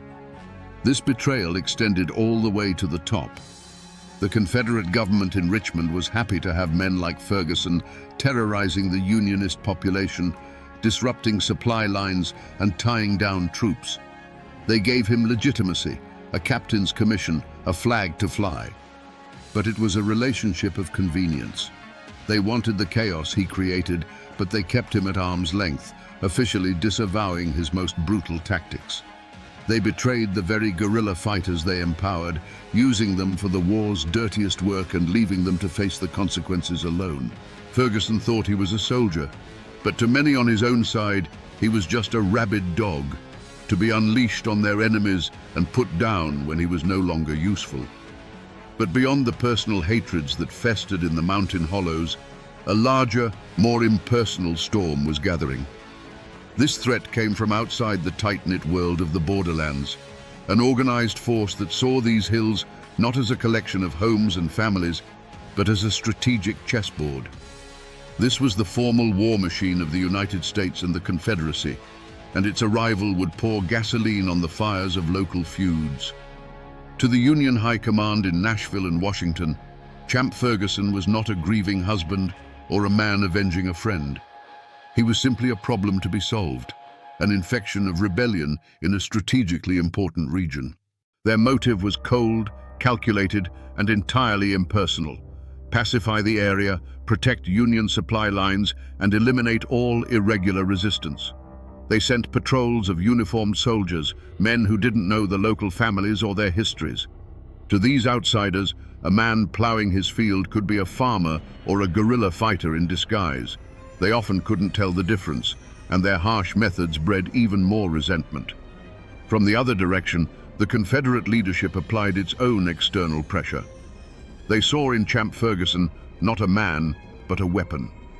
His personal vendetta was a useful tool for terrorizing Unionist sympathizers and disrupting federal operations, all at little cost to the formal Confederate Army. They gave him a captain's commission, a thin veneer of legitimacy for his bloody work. Men like General John C. Breckinridge were happy to use Ferguson's savage band of riders for a specific military objective, like the attack on Saltville, and then look the other way when the butchery began. Ferguson was their asset, a wild dog they could point in the right direction, whose savagery served their larger, impersonal goals. The presence of these organized armies created a new climate of fear, squeezing the people of the mountains in a terrible vice.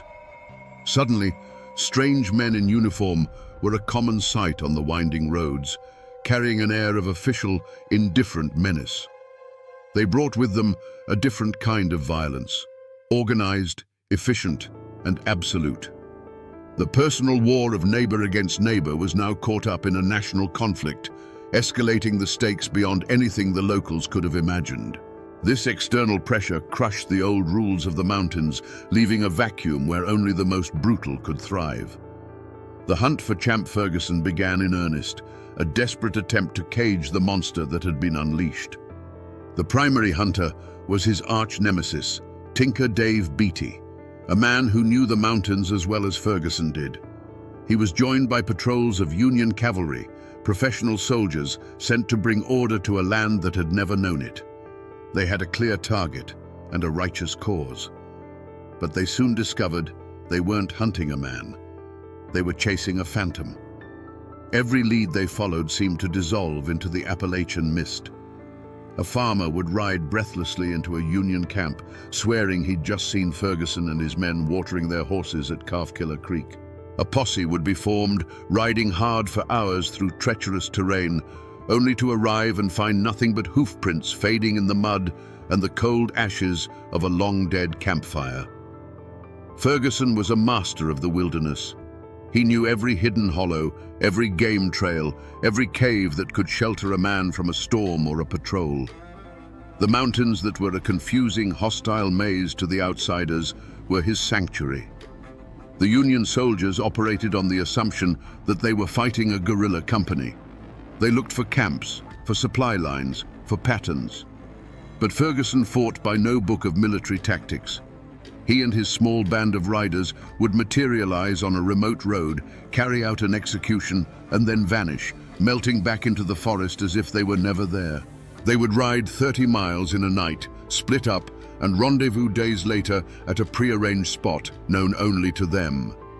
Tracking them was like trying to track a dozen individual wolves at once. One promising report placed Ferguson at a sympathizer's farm, preparing for an evening meal. A full company of Union soldiers surrounded the property in the dead of night, moving with painstaking silence. They burst into the cabin at dawn, ready for a firefight, only to find the farmer's family calmly eating breakfast. The farmer would claim he hadn't seen Ferguson in months, his face a perfect mask of innocence. The soldiers would leave empty-handed and furious, never knowing that Ferguson had been watching them from a wooded ridge the entire time, warned hours earlier by a signal from a trusted neighbor. With every failed raid, every cold trail, the frustration of the Union forces grew into a palpable rage. And for the Unionist families living in those isolated hollows, that frustration translated into pure terror. They knew the soldiers couldn't protect them. They knew that Ferguson was always watching, and that the price for talking to the Federals was a visit in the night from which there was no return. The more the law failed to catch him, the more powerful his legend became, and the deeper the fear settled into the bones of the community. The Union Army quickly learned that the dense forests and rocky bluffs were not the most formidable obstacles in their hunt for Champ Ferguson. The true fortress that protected him was a silent, invisible wall built by the people of the mountains themselves. When soldiers came asking questions, they were met with blank stares, shrugged shoulders, and a maddeningly consistent refrain: saw nothing, heard nothing, knew nothing. This was the omerta of the Appalachians, a code of silence more binding than any law. This silence was rooted first and foremost in pure, paralyzing fear. Ferguson wasn't just a soldier, he was a specter of vengeance. He cultivated terror as a weapon. Stories, true or not, of his brutality were his greatest ally. He was known to decapitate his victims and leave their heads on fence posts as a grim message to others. A farmer who might have considered cooperating with the Union patrol knew that the soldiers would eventually leave. But Ferguson would remain. A whispered word to the wrong person could lead to a visit in the dead of night, a barn burned to the ground, or a fate far, far worse. But it wasn't just fear. It was a complex web of family ties and a deep-seated suspicion of outsiders. Ferguson was a local man. His kin and his wife's kin were woven into the fabric of the community. Turning him over to an army of strangers felt like a profound betrayal of their own blood.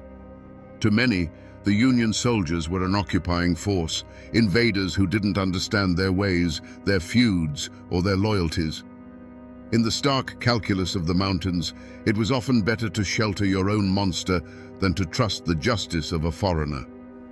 This wall of silence took a heavy psychological toll. The air in these hollows grew thick with unspoken truths.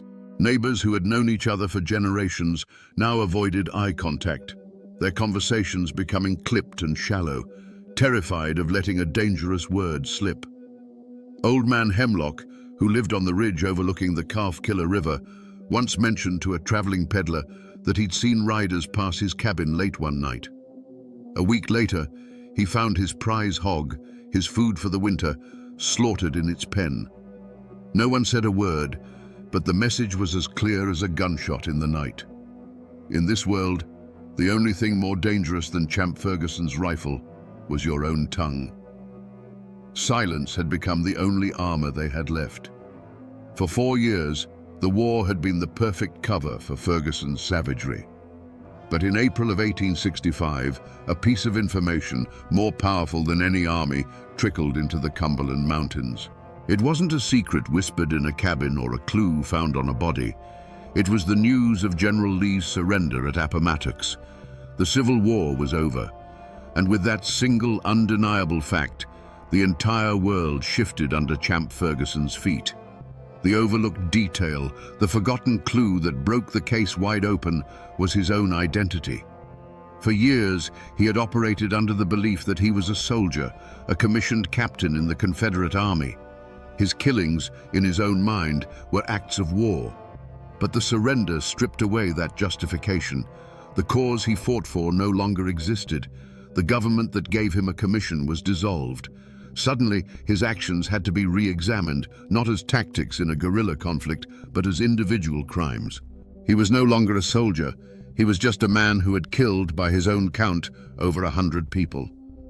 The true turning point, however, was an act of profound arrogance on Ferguson's part. Believing his commission made him a legitimate combatant, he thought he was entitled to the same amnesty being offered to thousands of other Confederate soldiers. He made a fatal miscalculation. Instead of disappearing deeper into the mountains or fleeing west, he did the unthinkable. In May of 1865, he willingly rode into the Union-occupied city of Nashville and presented himself to the authorities to surrender and receive his parole. The moment he gave his name, the perception of the situation changed in a flash. The Union officers didn't see a weary soldier seeking peace. They saw a name from countless reports of atrocities.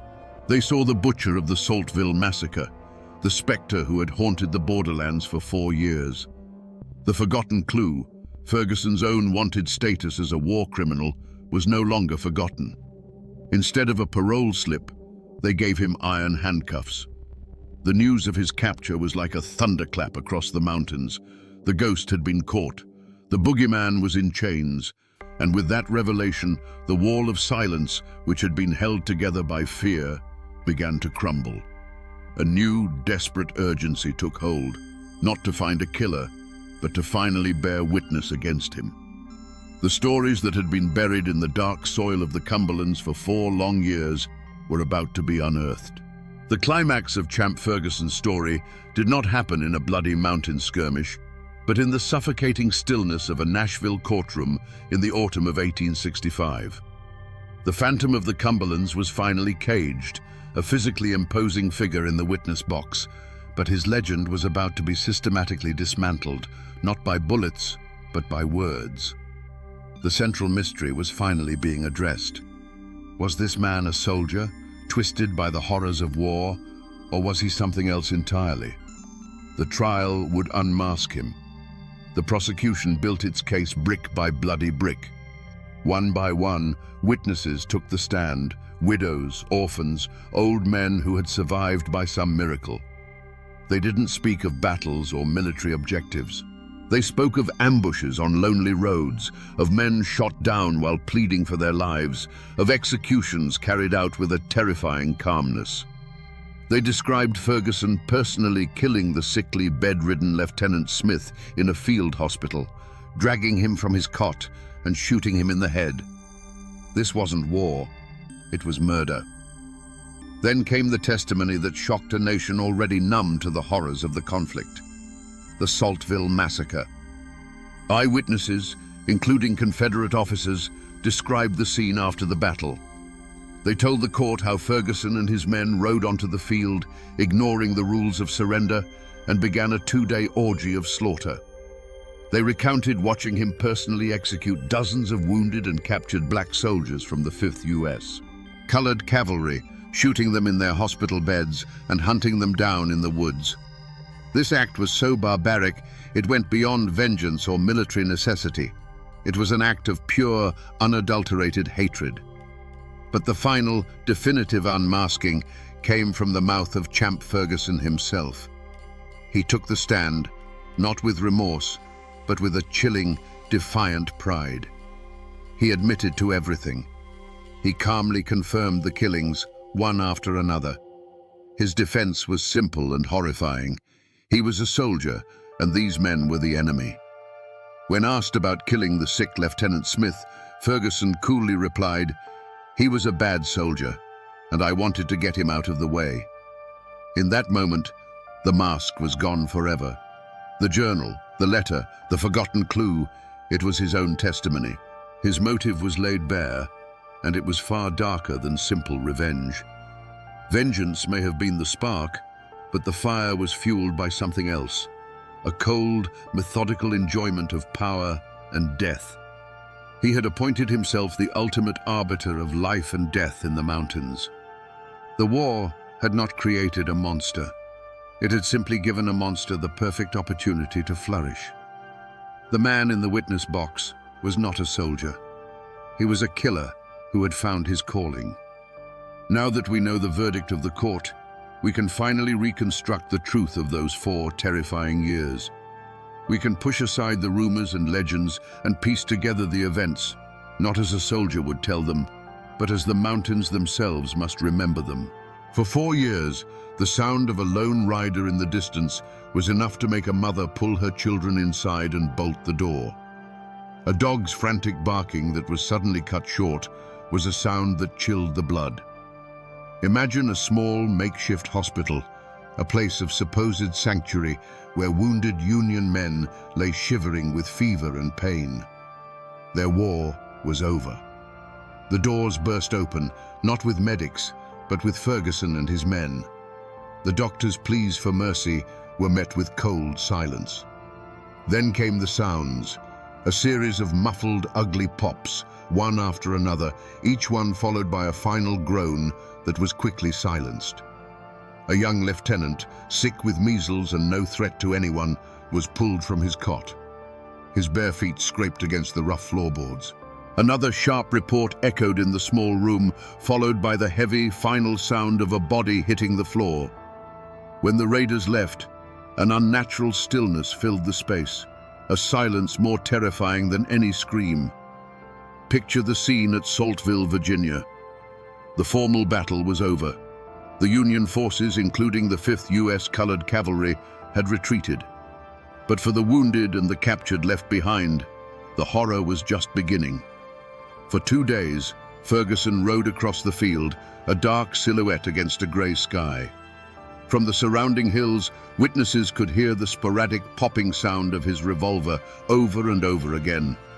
They saw wounded men, black soldiers who had fought bravely and surrendered, trying to crawl to the safety of the woods. The horsemen would follow. There would be another pop, and the crawling would cease. The battlefield, which had been a place of combat, became a silent field of execution, its fallen soldiers not casualties of war, but victims of a massacre. And then there were the personal encounters, the moments of intimate, face-to-face terror. An old man, Elam Huddleston, sickly and frail, stood before Ferguson, pleading that he was too weak to have ever been a threat. Ferguson's voice was flat, a pronouncement of fate. "You are said to be a very bad man." A single deafening crack sent the birds scattering from the trees for a mile around. Then there was only the sound of the rider's horse sighing as he turned to leave, leaving another dark stain on the Appalachian soil. This was the truth of Champ Ferguson's war. It wasn't fought on battle lines with cannons, but in sick rooms, on fields of surrender, and on lonely mountain roads, with a cold heart and a steady hand. The trial of Champ Ferguson wasn't held in some dusty mountain town courthouse where his name carried the weight of fear and legend. It was a formal military tribunal in Nashville, a public spectacle for a nation grappling with the war's savage legacy. The room was packed, the air thick with tension. Newspaper reporters from as far away as New York scribbled furiously in their notebooks, eager to capture every detail of the man they had already dubbed the great guerrilla chieftain and the Confederate demon. This wasn't just a trial for murder. It was an attempt to draw a line, to declare that even in the hell of a civil war, some acts were simply beyond the pale. Throughout the proceedings, Champ Ferguson was a figure of unnerving composure. As witness after witness took the stand to recount tales of cold-blooded slaughter, he watched them with a steady, unblinking gaze. He showed no remorse, no fear, not even a flicker of regret. He listened as men described him shooting the wounded in their beds, and his expression never changed. When it was his turn to speak, his defense was as simple as it was shocking. He claimed he was a soldier, a commissioned officer of the Confederacy. Every man he killed, he argued, was an enemy combatant in a war where the official policy on both sides of the border conflict was no quarter. In his mind, he was not a murderer. He was a patriot who had simply fought the war with more conviction than most. But the military commission was not swayed. The testimony was too damning, the victims too helpless, the cruelty too personal. They saw the clear pattern. This was not a soldier's work. This was a campaign of personal extermination, cloaked in the thin justification of a military commission. On October 10, 1865, the verdict came back. Guilty. The sentence was death by hanging. For most of the nation, the verdict was a moment of catharsis, a righteous judgment against one of the war's most notorious villains. Justice, it seemed, had been served. But back in the hollows of White County, Tennessee, on the good rebel soil where Ferguson had asked to be buried, the verdict was heard differently. To his family, his friends, and his sympathizers, he was not a war criminal. He was a soldier who had been martyred by a victor's court. They argued that Union guerrillas like Tinker Dave Beatty had committed similar acts and were now hailed as heroes. To them, Champ Ferguson wasn't hanged for his crimes. He was hanged for fighting for the Confederacy. The verdict, a clear-cut case of guilt in the eyes of the law, remains a subject of bitter debate in those mountains to this day, a perfect symbol of the brothers' war, where one man's monster is another man's hero. Champ Ferguson's death was not an end. It was a beginning. The beginning of a long and bitter memory that would coil itself around the lives of everyone he had ever touched. For his own family, the name Ferguson became both a curse and a martyr's cry. They buried his body in the good rebel soil he requested, but they could not bury his legacy. For generations, his descendants would carry the weight of his actions, forced to live in the shadow of a man remembered by half their neighbors as a monster, and by the other half as a hero betrayed. His name was a burden, a mark that set them apart in the very hills they called home. And what of his great rival, Tinker Dave Beatty? He had won. He had outlasted his nemesis and fought for the victorious side. But victory in a war like this is a fragile, haunted thing. Beatty lived a long life, but the brutal tactics he had been forced to adopt, the friends he had lost, and the constant threat he had lived under for 4 years left scars that no government pension could heal. He had survived the devil himself, but the fight had cost him a piece of his own soul. Peace in the mountains was a quiet, uneasy thing, and for a man like Beatty, the silence was likely filled with the ghosts of the war he had fought and won. For the families of the men Ferguson killed, his execution was a final, terrible chapter. It was justice, but it was not restoration. It could not bring back a husband, a father, or a son. They now had to live in a fractured community, walking the same roads and frequenting the same general store as the very people who had sheltered Ferguson, who had fed him, who had kept silent while he hunted their loved ones. The immediate threat was gone, but the sense of betrayal remained. a quiet, simmering poison that would taint relationships in those hollows for decades. The lives of those falsely accused, or those whose only crime was loyalty to the Confederacy, were also irrevocably altered. Many who had sympathized with Ferguson, who saw him as their protector, now bore the stain of his crimes. Their reputations were tarnished by association. They were the neighbors of a convicted mass murderer, a label that the victorious Unionists would never let them forget. Ferguson's execution only hardened their bitterness, cementing a sense of grievance that would be passed down to their children and their children's children, fueling the simmering resentments of the lost cause. The war was over, but the battle lines in the hearts of the people were now drawn in stone. The story of Champ Ferguson did not end on the gallows, and it wasn't sealed in his tomb. If you travel today to the France Cemetery in White County, Tennessee, you can still find his grave. It is a simple, weathered stone, a quiet place that belies the violent life of the man buried beneath it. This patch of earth is the most tangible remnant of his story, a physical anchor point connecting our world to his. You can stand there and look out at the same rolling hills he once rode through and feel the chilling presence of the past. The mountains themselves have not forgotten. The Calf-Killer River still flows, its name a permanent grisly reminder of the frontier violence that shaped this land long before the Civil War. The fog still clings to the hollows where he and his men would disappear, and the winding roads they used for ambush are still there, many of them now paved over, but following the same treacherous paths.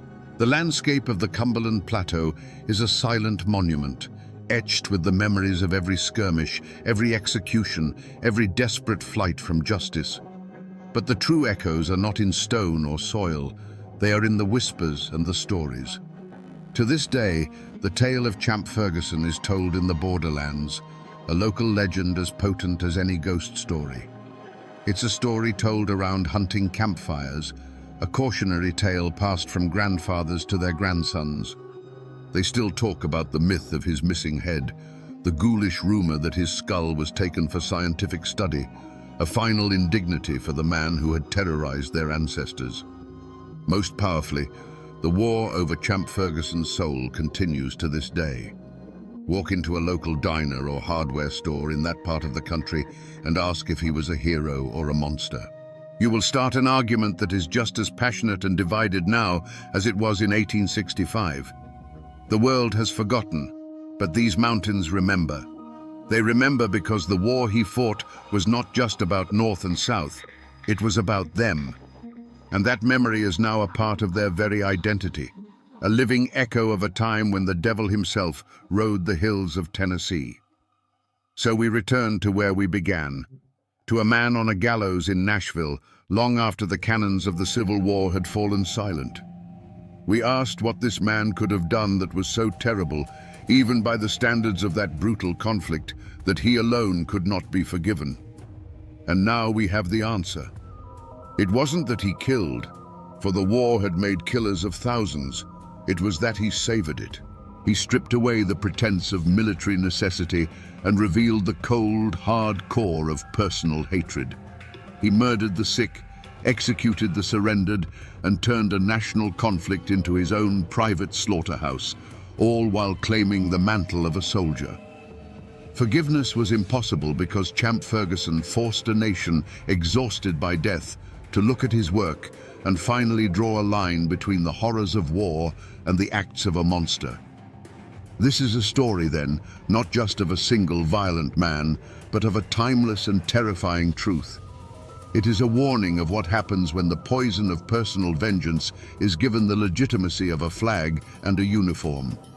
It shows how the grand, abstract ideals of a nation at war can be twisted to justify the most intimate and brutal acts of neighbor against neighbor. And it is a profound lesson in the power of silence, how a community bound by fear and a complex code of loyalty can become the soil in which such evil is allowed to take root and grow, unchecked, until it consumes everything.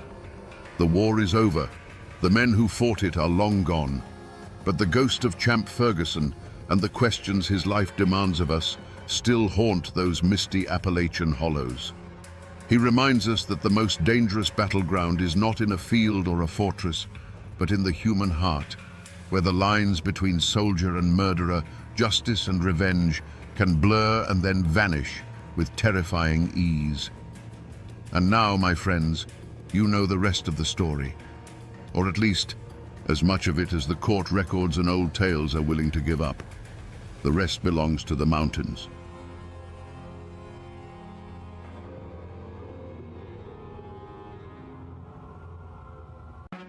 You can find places like this all over Appalachia. A quiet spot on the edge of town where a creek whispers over smooth stones and the only sound is the rustle of leaves in the canopy above. It feels peaceful, timeless even. But this ground, right here on the outskirts of Winston-Salem, holds a memory soaked in blood and betrayal. Over a century ago, this gentle quiet was shattered by the crack of a pistol. This is the very spot where they found a young woman named Ellen Smith. Her life ended by a single bullet fired straight into her heart. Her story became a legend, immortalized in one of America's most famous murder ballads. But a song is not the whole truth. Today, we're going to peel back the layers of that old, mournful tune and listen for the real story. We're here to ask the questions the ballad never answered. Who was Ellen Smith, and why did the story of her death refuse to die? Let's turn back the clock to 1892. Winston-Salem, North Carolina, was a town caught between two worlds. The sweet, heavy scent of curing tobacco from the new R.J. Reynolds factories hung in the air, a promise of new money and new industry. But just beyond the town limits, the old ways of Appalachia held fast, a world of hard work, strict honor, and unwritten rules that could govern a person's life and death. It was a place of opportunity, but also a place where a person's reputation was everything, especially for a young woman trying to make her way alone. Into this world came Ellen Smith. She was barely 19, a girl from the surrounding foothills who, like so many others, was drawn to the town by the prospect of a steady wage. She found work as a maid at the Zinzendorf Hotel, a bustling hub where the wealthy tobacco barons mixed with travelers and local townsfolk. By all accounts, she was pretty, quiet, and hard-working. She carried out her duties, changing linens and serving meals, likely dreaming of a life far removed from the hard-scrabble farm she had left behind. She was just one of hundreds of anonymous girls hoping for a bit of luck, maybe even a bit of love. And then there was Peter de Graaf. If Ellen was invisible, Peter was anything but. He was handsome, always dressed in fine clothes, and moved with the easy confidence of a man whose father was a well-respected citizen. He had a place in society, a name that carried weight. But beneath that polished surface, a different reputation festered. Peter was known to be a heavy drinker, a gambler, a man with a taste for women and trouble. He was charming, yes, but it was a dangerous charm, the kind that promised excitement but often delivered ruin. Their worlds collided within the walls of the Zinzendorf Hotel. He, the privileged customer, she, the humble servant. It was a classic, perilous dynamic. A man like Peter de Graaf would have seen a girl like Ellen Smith as a simple conquest, a dalliance with no consequences. But for Ellen, the attention of such a man, someone so far above her station, must have felt like a fairy tale. He was a glimpse into a world of comfort and status she could only dream of. And so, it began. An affair that was, for a time, an open secret whispered about in the hotel kitchens and the town's back alleys. Peter would visit her. They'd be seen walking together near the edge of town, away from judging eyes. To the rest of the world, it was a familiar, predictable story. But for the two people living it, it was a path that was quickly leading them toward a dark and unforgiving horizon, a point from which neither of them would ever truly return. A story like this isn't just found in the dirt and leaves of a crime scene. The real evidence, the kind that survives a century, is often buried in a different kind of silence, the quiet hush of a library archive. That's where the whispers from the past are preserved, pressed between the pages of old books and captured on reels of microfilm. And that's where I found this, a newspaper clipping from the summer of 1892, just a few days after Ellen's body was discovered. At first glance, it's what you'd expect. The headline is sensational, talking of a dastardly deed and a shocking murder. It names Peter de Graaf as the prime suspect. But the official facts are not the most important thing on this page. Tucked away in the third paragraph is a single, carefully worded phrase. The article mentions the town's rampant speculation about the victim's unfortunate condition. You see, this isn't just a piece of paper. It's a fossilized rumor. In the polite, coded language of the Victorian era, unfortunate condition meant only one thing. Ellen Smith was believed to be pregnant with Peter de Graaf's child. This single, unproven whisper, printed for all to see, was the spark that lit the fuse. Suddenly, this wasn't just a story of a lover's quarrel. It was a story of honor, shame, and desperation. This one sentence transforms the entire narrative. The affair was no longer a secret dalliance. It became a time bomb. For Peter, it was a threat to his engagement to a more suitable woman and a stain on his family's good name. For Ellen, it was a last, desperate hope for legitimacy. The question this old newspaper forces us to ask is a heavy one. How does a whispered rumor in a small southern town build enough pressure to end in a gunshot? That newspaper clipping only reported what everyone was whispering. But for Ellen and Peter, that rumor was a stark, terrifying reality. Imagine a hushed, desperate conversation in a shadowed corner of the hotel, away from the prying eyes of guests and staff. This is where the love story, if it ever was one, truly died, and the countdown to tragedy began. Ellen, likely terrified but resolute, would have told Peter about the child. For her, it was a plea for salvation. In that moment, she wasn't just his lover. She was the mother of his heir. And in the unwritten code of the mountains, that demanded action. She would have asked him to do the right thing, to marry her and give their child a name. Peter de Graaf, however, was already promised to another woman, Fanny Faust, a bride his family approved of. Ellen's news was not a blessing, it was a catastrophe. It was a threat to his reputation, his inheritance, and his entire future. The easy charm he had used to woo her would have vanished, replaced by a cold panic. To him, her plea for marriage was not a request for honor, but an ultimatum that could unravel his entire world. The days that followed must have been a private hell for both of them. Their secret meetings would no longer have been filled with affection, but with bitter arguments. He likely offered her money, told her to leave town and never come back, to solve the problem on her own. But Ellen wouldn't have backed down. For her, this was not a problem to be disposed of. It was her life, her child's life. Her desperation would have made her bold, perhaps even threatening to expose him to his family and his fiancée. What started as a whispered secret between two people was now a festering conflict. Every denial from him would have fueled her resolve. Every tearful plea from her would have deepened his fear. The seeds of conflict were sown not in jealousy or simple hatred, but in a clash of two inescapable realities. She needed a husband to avoid ruin, and he needed to get rid of her to avoid the very same fate. The air between them grew thick with unspoken violence, and time was running out. Newspaper clippings and court records can give you the skeleton of a story, but they can't give you its soul. For that, you have to talk to the people who keep the memories alive. I found that soul in a conversation with a local historian, a man whose great-grandfather had known the de Graaf family. He wasn't a professor in some university. He was a man whose family had lived on this soil for 200 years, and whose memory was a library of local lore. We sat on his porch, overlooking the hazy blue line of the distant mountains. He told me the official story, the one we all know. The affair, the rumored pregnancy, the arrest. But then he leaned forward in his rocking chair, his voice dropping a little lower. Now, "This part you won't find in any court record," he said. "This is the story that was passed down. The papers will tell you Peter had a motive, but they don't tell you why it had to happen on that specific day.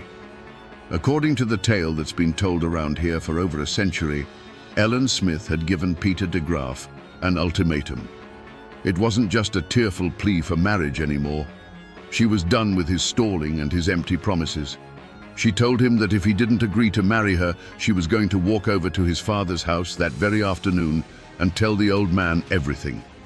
Suddenly, the timeline snaps into sharp, terrifying focus. This wasn't a problem Peter could put off until next week. It was a crisis with a deadline measured in hours. Exposing the secret to his prominent father would have brought immediate and absolute ruin. It was one thing for the town to whisper, but for the patriarch of the de Graaf family to hear it from Ellen herself. That was unthinkable. Peter, cornered and desperate, knew he had to stop her, and he had to do it right then. This personal testimony, passed down through generations, gives us the missing piece of the puzzle, the emotional trigger for what was about to happen. The ultimatum hung in the hot, still air between them. It wasn't a tearful plea anymore. It was a declaration. Ellen was going to his father's house, today. For Peter de Graaf, the world had just shrunk to the size of a ticking clock, and every second brought ruin closer. The charming dandy, the confident man about town, was gone. In his place was a cornered animal, staring down the collapse of his carefully constructed life. The whispers of the town were one thing. A public confrontation with his father was another. It meant the end of his engagement, the loss of his inheritance, and the fury of a patriarch whose name he was about to disgrace. He couldn't let her get to that house. He had to stop her. But he couldn't do it in the open. He needed to move her away from the center of town, away from prying eyes, away from anyone who might hear an argument or a scream. And so, the mask of the charmer went back on, one last, terrible time. He would have softened his voice, feigned surrender. He likely told her she was right, that they needed to talk it through properly, away from the hotel. "Let's walk," he would have suggested, "down by the water race, where we can be alone. We'll figure this out." Did a flicker of hope ignite in Ellen's heart? Did she believe for just a moment that her desperate gamble had worked, that he was finally going to do the right thing? Or did a cold knot of fear tighten in her stomach? We will never know. But we know she agreed. Perhaps she felt she had no choice but to see it through. So she walked with him, away from the safety of the busy streets, away from the life she knew. Each step they took together was a step further from her world and deeper into his. They made their way toward the outskirts of town, toward the secluded spot by the old paper mill. The path would have grown quieter, the sounds of the town replaced by the buzz of insects and the steady rush of the water in the race. It was a sound loud enough to swallow other sounds. It was a place for secrets. They were alone now. No one to see them, no one to hear them. The pretense could finally be dropped. This was not a place for reconciliation. It was a place for a final, brutal resolution. The time for talk, for lies, for empty promises was over. The time for consequences had arrived. Standing there, with the sound of the water in his ears and the threat of his ruin standing before him, Peter de Graaf made his choice. In that moment, the path forward narrowed to a single violent act. There was no turning back. And so, I've come back to this place. The old paper mill is long gone, its foundations swallowed by a century of weeds and vines. But the path is still here, and the water race, though now just a shallow, meandering creek, still whispers the same story to the stones. There are no historical markers, no monuments. This place has been allowed to forget, to let nature cover up the memory of what happened here. But the scar is the landscape itself. There are no bullet holes in a wall to show you, no faded bloodstains preserved under glass. The evidence is the geography of the crime. Look how secluded it is, even now. You can see how the thicket of trees would have swallowed them, hiding them from the road. You can hear how the constant rush of the water would have been just loud enough to muffle the sound of a raised voice, or a single sharp crack of a pistol. This is the real, physical proof. This clearing was not a random spot. It was chosen. This was the end of the line. Standing here, in the same oppressive summer humidity they would have felt, you can almost hear the final desperate words exchanged. This wasn't a sudden burst of rage. This was an execution, planned in the desperate few minutes it took to walk from the edge of town into this green, silent tomb. Right here, in this quiet, forgotten clearing, the final brutal act of our story unfolded. The time for lies was over. Standing in that secluded clearing, Ellen would have stood her ground, her voice steady with the conviction of a woman with nothing left to lose. She would have repeated her ultimatum one last time. I am going to your father's house. I am going to tell him everything. Those were the words that sealed her fate.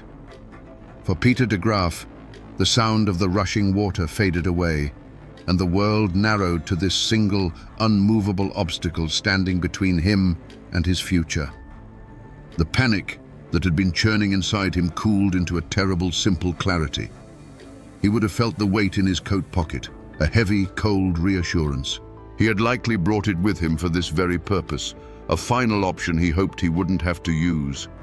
But her resolve, her refusal to be silenced or sent away, had exhausted all other possibilities.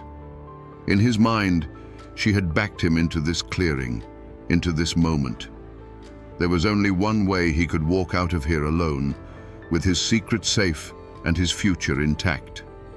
The choice was made. And then, the argument ended. It ended not with a resolution, but with a sharp, violent punctuation.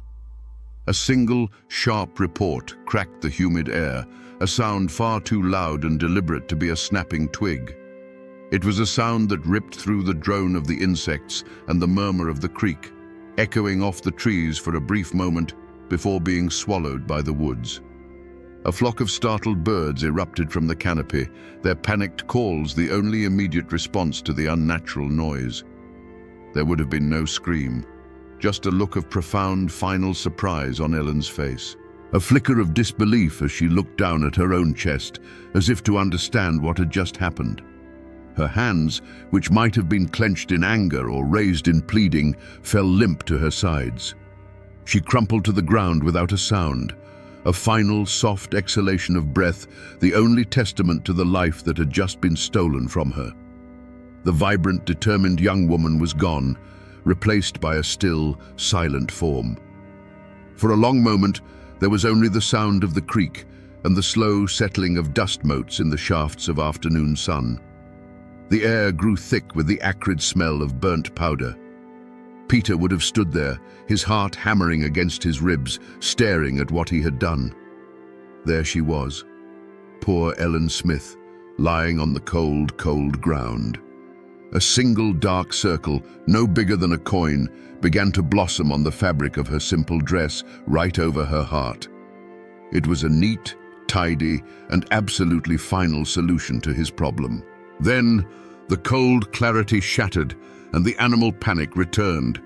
His survival instinct screamed at him to run. He turned his back on what he had done, on the woman who had carried his child and his secret. He didn't look back. The rustle of his footsteps, quick and desperate through the underbrush, was the last human sound to disturb the scene. The woods swallowed him up, leaving behind only an awful, profound silence. And in the clearing, the sun continued to shine, the water continued to flow, and the birds eventually returned to their branches. Nature, indifferent and eternal, began the slow work of reclaiming the scene. Ellen Smith was left alone, with only the indifferent sky and the whispering trees as witnesses to her final moments.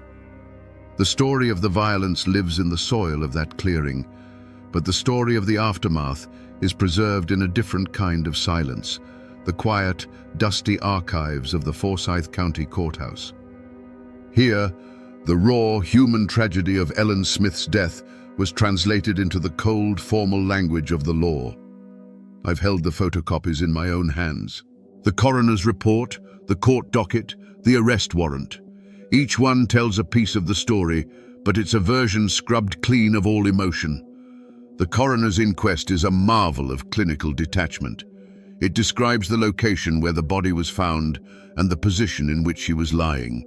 And then, the cause of death is recorded with chilling simplicity. Gunshot wound. That's it. Just 2 words to extinguish a life filled with hope, fear, and a desperate love. There is no mention of the rumored child, no hint of the ultimatum that signed her death warrant. The official record reduces the entire complex tragedy of Ellen's final moments to a simple medical observation. Then you see Peter de Graaf's name for the first time in the court's ledger. The State versus Peter de Graaf. Charge, murder. Black ink on a ruled line. The paper doesn't record the terror he must have felt as he fled through the woods. It doesn't acknowledge the powerful weight of his family's name or the public's immediate, overwhelming assumption of his guilt. It just lays out a simple, brutal equation. 1 victim, 1 accused. The entire storm of passion and desperation is boiled down to a case number. Reading these documents is like looking at a photograph of a house fire. You see the structure, the smoke, the event itself. But you can't feel the heat. You can't hear the screams. You can't smell the ash. The law is concerned with facts, with evidence that can be presented to a jury. It has no vocabulary for the intricate web of honor, shame, and class that drove these 2 people to that secluded spot. But these dry, impartial papers, for all their lack of soul, were about to set in motion a manhunt that would make Peter de Graaf a household name across the state. The law, once set in motion by those cold documents, moved with surprising speed. Suspicion fell on Peter de Graaf like a hawk on a field mouse, swift, singular, and absolute. He was her known lover. He had the motive, and he was the last person seen with her. He was arrested and charged with the murder of Ellen Smith. But in the courtroom, Peter was a different man from the panicked killer who fled the woods. He was unnervingly calm, dressed impeccably, denying everything with a steady voice. The evidence against him was powerful, but purely circumstantial. There was no murder weapon, no confession, no one who saw him pull the trigger. The prosecution built a case on motive and opportunity, while the defense chipped away at the lack of hard proof. The jury was torn, and the result was a mistrial. For a moment it seemed Peter de Graaf might just walk free. But a guilty man with a reprieve is a dangerous thing. Before a second trial could be convened, Peter made a move that would seal his fate more surely than any piece of evidence. With the help of his brother, he soared through the bars of his jail cell and, under the cover of a moonless night, vanished. To the public, this was the ultimate confession. An innocent man stands and fights for his name. A guilty man runs for his life. His escape transformed him from a suspect into a condemned fugitive in the eyes of the entire state. The law was no longer just seeking a conviction. It was now hunting a man who had made a mockery of it. The manhunt was vast. Telegraphs crackled with his description, and his name was on the lips of lawmen from Virginia to Tennessee. Months went by. The trail went cold. It seemed Peter de Graaf had been swallowed by the continent. Then, a tip came from a world away. He was found hundreds of miles from North Carolina, hiding in the most unlikely of places, working as a common hand in a traveling circus in Robinson, Kansas. The dapper man about town had become a ghost, living amongst the clowns and the carnies. The long arm of the law finally closed around him there, and he was brought back to Winston-Salem in chains, the spectacle of his capture only fueling the public's certainty of his guilt. His second trial was a formality. The courtroom was packed, the air thick with condemnation. This time, there was no doubt, no hesitation. The prosecution now had the most damning evidence of all: his flight from justice. The jury didn't need to see a weapon. They saw a man who had run, and they knew why. The trial was swift, the arguments a foregone conclusion. The jury filed out and returned in what must have felt like a heartbeat. The court clerk asked for the verdict. A silence fell over the room, so heavy you could feel the weight of it in your chest. The foreman, a grim-faced farmer, rose to his feet, unfolded a small piece of paper, and spoke the single word that everyone had come to hear: guilty. The dry legal process that began with a line of ink in a ledger had found its final, brutal endpoint. Peter de Graaf was sentenced to hang by the neck until dead. Every story has an end, and for the people who live them, that end is often found in a place like this, the old Salem Cemetery. It's a quiet library of stone, where the final chapters of thousands of lives are etched into granite and marble. I came here to find the last, quiet resting places of the two people at the heart of our story. It doesn't take long to find Ellen's. Her grave is marked by a simple flat stone, a humble marker that lies low in the grass, easily missed if you aren't looking for it. There is no grand epitaph, just her name and the dates that bookend her short, tragic life. It is a lonely grave for a girl who died alone. And yet, her story has kept this spot from being forgotten. People still come. They know the ballad, and they seek out this small stone as a kind of pilgrimage. Her final resting place is as modest as the life she lived, but the legend that grew from it is monumental. In death, the poor, forgotten maid became more famous than any of the wealthy people buried around her.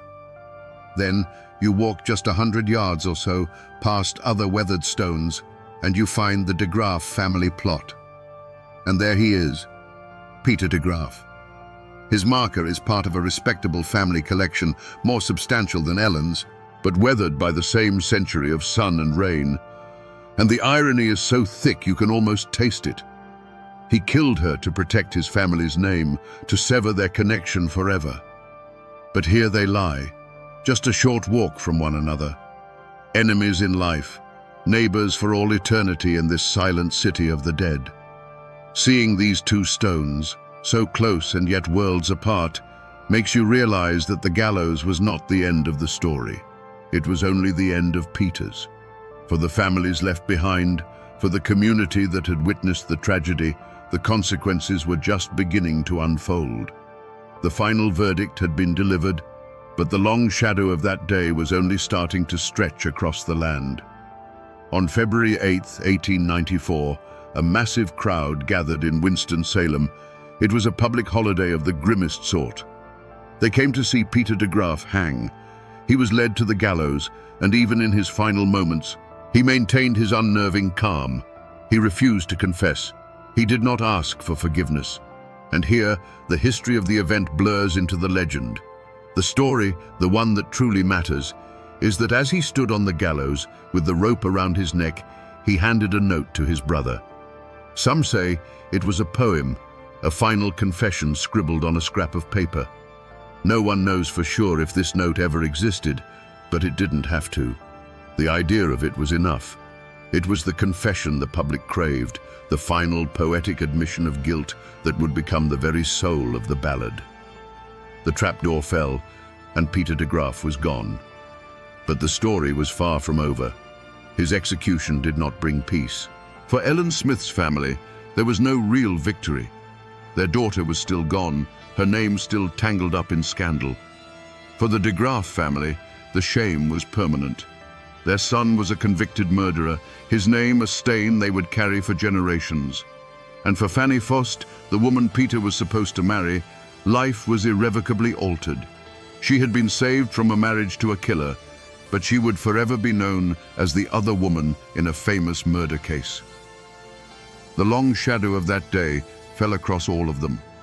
The survivors had to go on living in a town where every whisper, every knowing glance was a reminder of the tragedy. They had to rebuild their lives on the fractured ground of a scandal that was already becoming a local legend. The law had delivered its justice, the guilty party had paid the ultimate price, but the human cost continued to be paid in quiet grief and public shame for years to come. The event was over, but the memory, raw and painful, had just begun its long, slow burn into the community's consciousness. You would think that a story with a body, a killer, a trial, and an execution would have a clear, definitive ending. But it rarely works that way. The song that bears Ellen's name paints the picture in stark black and white. There is a villain and there is a victim. Peter de Graaf is the cold-hearted killer, and Ellen Smith is the poor, innocent girl he murdered. For the rest of the world, for anyone who has ever heard that mournful tune, that is the end of the story. It is a simple, powerful, and enduring morality tale. But when you spend time here, when you talk to people whose roots run deep in this soil, you find that the truth is never that clean. In the whispers and memories that were never set to music, a different, more complicated picture emerges. While no one defends what Peter did, the telling of the story shifts. In this version, Ellen is not just a passive lamb led to the slaughter. She is a woman who, finding herself in a desperate situation, used the only weapon she had, the threat of public shame. She gave an ultimatum, a high-stakes gamble in a game where she held very few cards. Likewise, in this whispered history, Peter de Graaf isn't a simple monster. He is a weak man, a foolish man, trapped by his own vices and the rigid expectations of his family. He was a coward, driven to an act of unimaginable cruelty, not by pure evil, but by the desperate fear of losing his social standing. This doesn't excuse him. It doesn't absolve him of his crime. But it recasts the story from a simple melodrama into a more complicated and perhaps more human tragedy about two flawed people crushed by the unforgiving social codes of their time. So which version is the truth? Was Ellen the pure innocent from the ballad, or the desperate gambler from the local law? Was Peter a cold-blooded predator, or a cornered coward? The answer is likely lost somewhere in the middle, in the unspoken words that passed between them in that clearing. The official record tells one story, the famous ballad tells another, and the quiet, persistent memory of the community tells a third. The truth, as it so often does, depends entirely on who is telling the story. And this is how a story truly becomes immortal. It's not in the court records or the newspaper clippings. In the mountains, a story survives when it is set to music. Almost immediately after Peter de Graaf's execution, the tale of what he had done was put to a simple, mournful tune. These murder ballads were the lifeblood of Appalachian history, a way of preserving cautionary tales and shocking news in a time before radio or television. They were the people's history, sung on porches and in parlors, passed down from one generation to the next. The Ballad of Poor Ellen Smith is a masterpiece of the form, chilling because it's told from the killer's point of view. It's not a song of remorse, but a cold, matter-of-fact confession.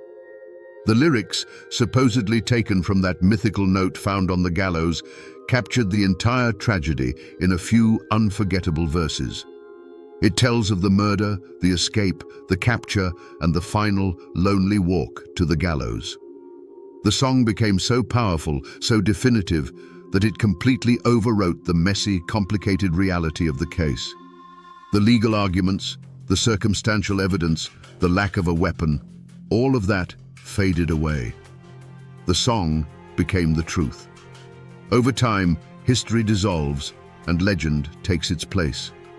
The trauma of Ellen's death seeped into the very soil of this place, sprouting ghost stories. For 100 years, people have claimed to see a sorrowful apparition wandering the woods near the old water race, the ghost of a young woman in a simple dress, forever searching for the justice she was denied in life. The real Ellen Smith, the girl who worked at the hotel and dreamed of a better life, was gone. In her place was a folk hero, a ghost, and the title character of a timeless, haunting song, a cautionary tale that still echoes through these hills today. And so we find ourselves back where this journey began, here in this quiet clearing by the water. When we first stood here, it was just a peaceful spot in the woods, a place where nature had seemingly washed away the past. But it isn't quiet anymore, is it? Now, you can almost hear the echoes, the frantic, whispered argument, the single deafening crack of the pistol, and then the profound, awful silence that followed. We came here looking for the truth behind a famous song, and we found something far more raw and complicated.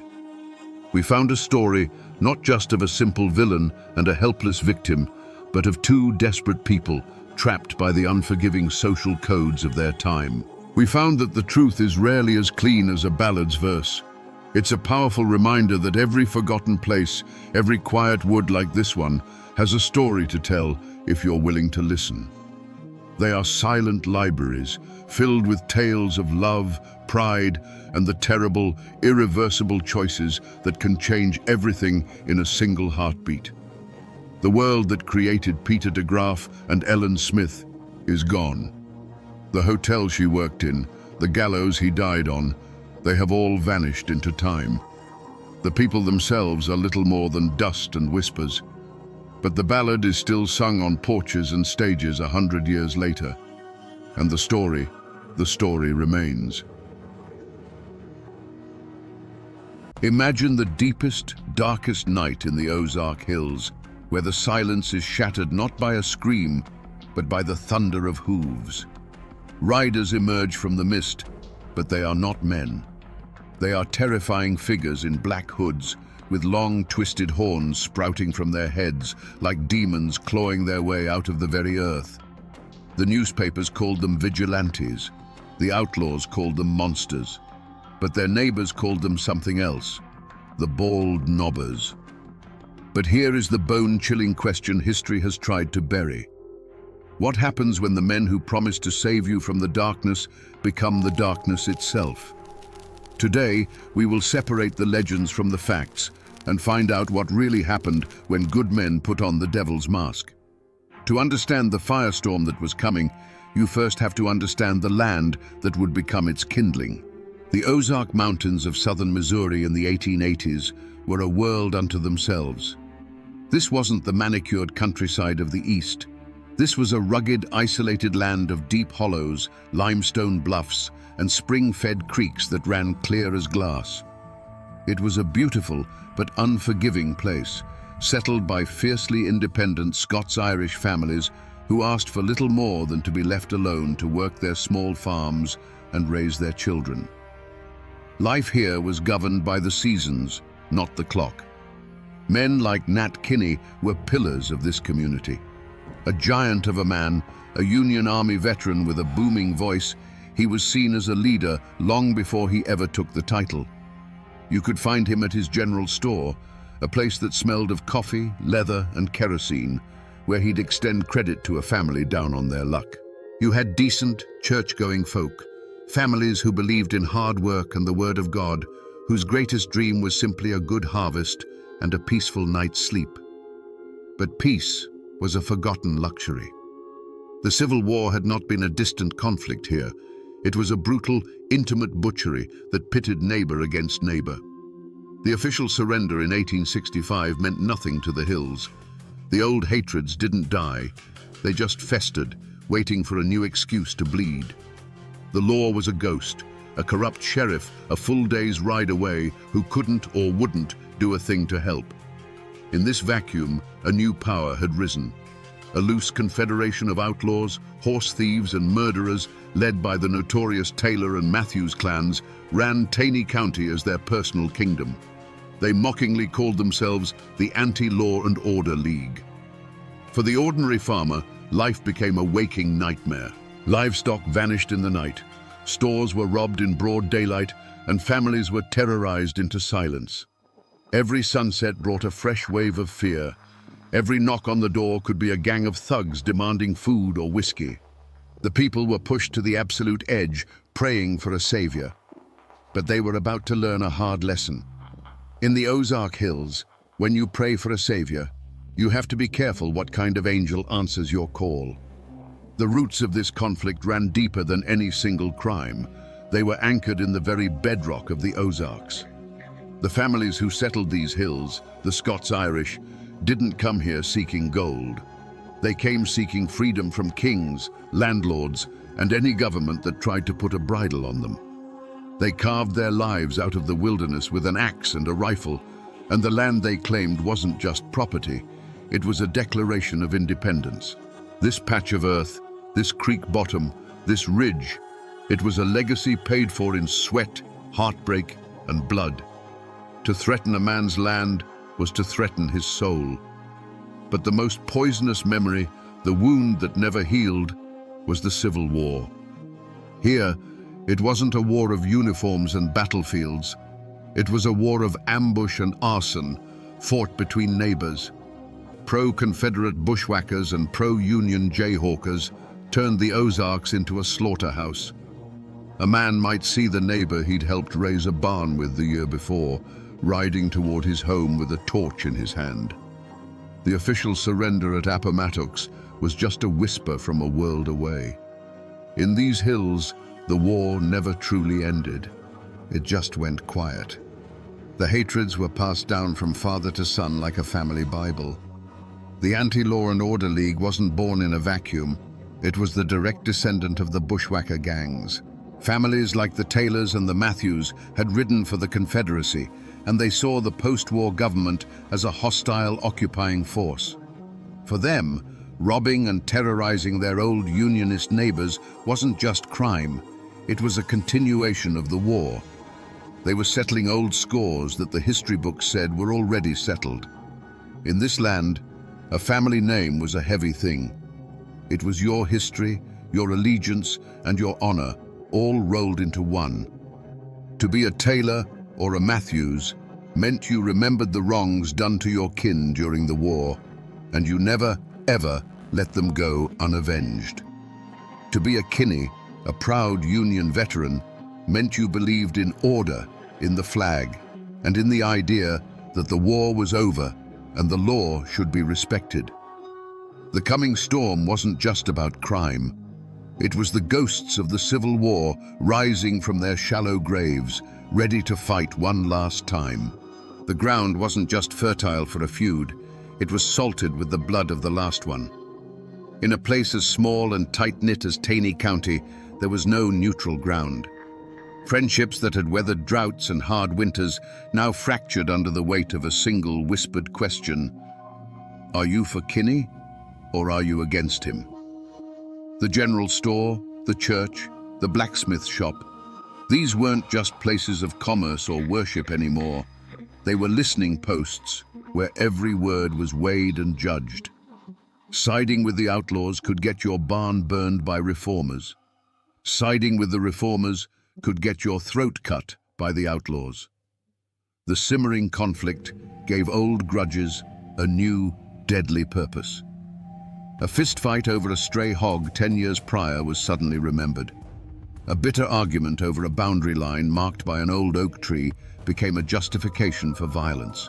Men who had simply disliked each other for personal reasons now found themselves on opposite sides of a brewing war, giving their private hatred a righteous banner to fly under. The chaos was a perfect cover for settling old scores, and everyone knew it. Whispers became the currency of the hills, and they were poison. A story told at the grist mill in the morning would be a full-blown death threat by the time it reached the far hollows at dusk. Rumors traveled faster than a man on horseback, twisting and growing with every retelling. Did you hear that so-and-so was seen sharing a drink with one of the Taylor boys? Did you hear that man's wife say she thought Kinney was going too far? In this atmosphere, accusation was as good as a conviction, and suspicion was a death sentence waiting to be carried out. And then there were men like William Edens. He wasn't an outlaw. He hated the thieves and killers as much as anyone. But he was a stubborn, honest man who believed that justice delivered from the shadows was just another kind of crime. He spoke out, not in saloons, but in public, arguing that a secret committee of men acting as judge, jury, and executioner was a cure far worse than the disease. To Nat Kinney's supporters, this wasn't principled opposition, it was treason. Edens was marking himself and his family as an obstacle. He was a voice of reason in a world that was rapidly going deaf with rage. The community was no longer a community. It was a tangled web of fear, loyalty, and festering resentments. Every man was sizing up his neighbor, wondering which side he'd be on when the shooting started. The air itself felt heavy, charged with unspoken threats. It was a place holding its breath, waiting for the first man to reach for his gun. In the hollows, where old beliefs clung like moss to the north side of an oak, people felt the change in the air. The old folks would tell you the land itself was sick. They said the panthers cried with a human voice at night, a sound that meant blood was about to be spilled. A strange, unseasonable fog would roll in before dusk and refuse to burn off by morning, shrouding the hills in a ghostly silence. Women spoke in hushed tones of unsettling dreams, dreams of faceless riders and burning homes, of a darkness that had a shape and a name they couldn't quite speak. These weren't just superstitions, they were the collective dread of a community beginning to fracture under an unbearable pressure. The true omen, however, wasn't in the sky or the woods. It was in the eyes of Nat Kinney. The man who once offered easy credit and a kind word was gone. In his place was a figure of pure, righteous fury.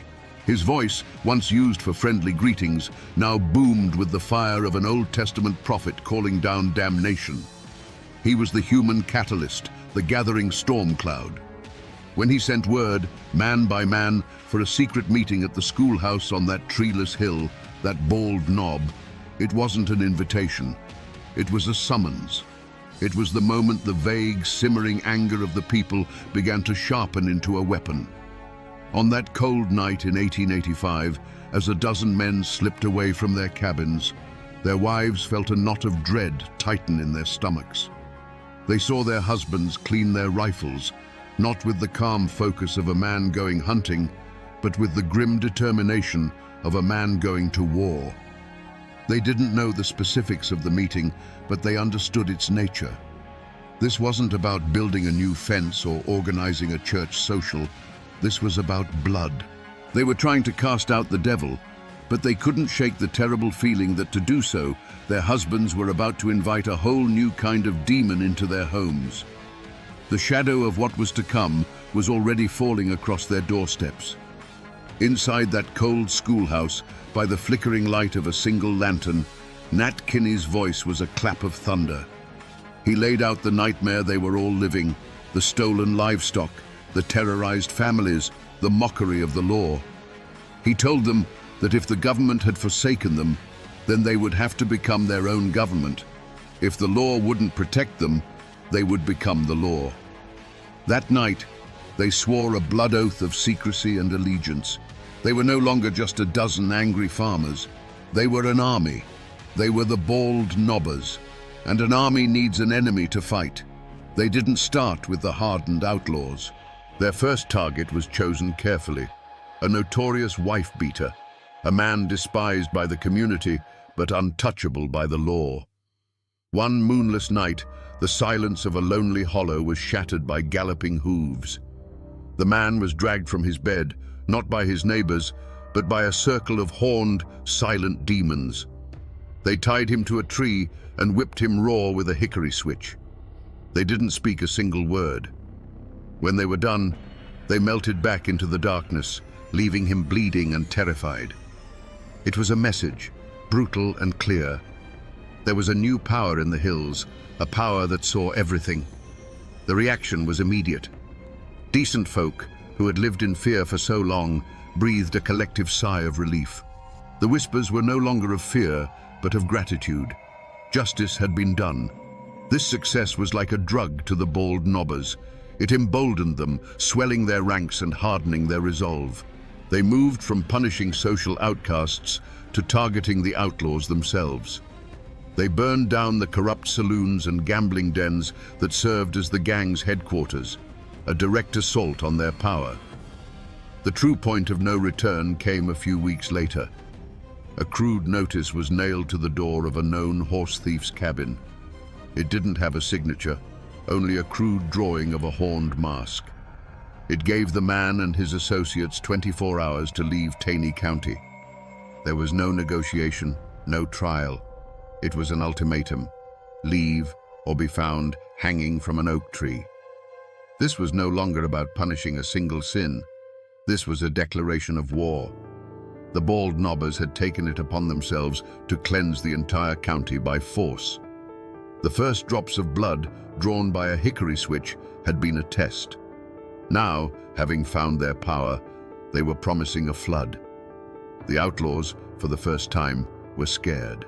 And a scared man with a gun is the most dangerous thing in the Ozark Hills. The war had begun. Power born from rage is a fire that eventually consumes the hand that wields it. The bald nobbers, once hailed as saviors, had begun to believe their own legend. Their enemy was no longer just the outlaw, it was anyone who questioned their methods. William Edens, the outspoken farmer who dared to call their shadow justice a crime, became the focus of their festering anger. On a cold night in 1887, they decided his voice would be silenced forever. This time, there were no ghostly horns, no pretense of demonic judgment. A large group of men, their faces bare in the moonlight, surrounded the small, isolated cabin. The pretense was over. This wasn't a warning, it was an execution. Inside, the Edens family and their house guest, Charlie Green, were asleep, unaware that their world was about to end. The first sound was not a knock, but a chorus of angry shouts from all sides, a predator's cry that left no room for escape. Then, the night exploded. It wasn't a single shot, but a deafening, continuous roar as dozens of rifles opened fire at once. The thin wooden walls of the cabin offered no protection. They might as well have been made of paper. The air filled with the shriek of splintering wood and the high-pitched shattering of the window panes. Inside, it was a hurricane of lead and splinters. The lantern on the table danced crazily from the impacts before its glass chimney burst, plunging the room into a terrifying darkness pierced only by the muzzle flashes from the tree line. Through the eyes of Edens' wife, it was a nightmare of incomprehensible chaos. She felt a searing pain in her own body as she fell. She heard a sharp final gasp from her husband, followed by the heavy, dull thud of his body collapsing onto the floorboards he had laid with his own hands. From the corner where their guest, Charlie Green, had been sleeping, there was a second thud, and then a profound silence. The attackers kept firing long after any movement inside had ceased, their fury needing to exhaust itself into the unresisting wood. And then, just as suddenly as it began, the shooting stopped. The silence that rushed back in was heavier, more terrifying than the noise. The only sound was the wind whistling through the new, ragged holes in the walls. The sharp, acrid smell of gunpowder hung in the air, thick enough to taste. It was the smell of murder. When the first rays of dawn finally crept into the shattered cabin, they illuminated a scene of utter devastation. The moonlight streamed through dozens of fresh holes in the walls, creating a horrifying constellation of death. There were no masks, no warnings, no hickory switches. This wasn't vigilante justice. This was a cold-blooded massacre.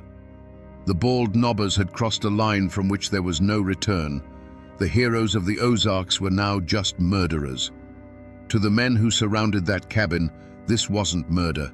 It was a grim, necessary surgery.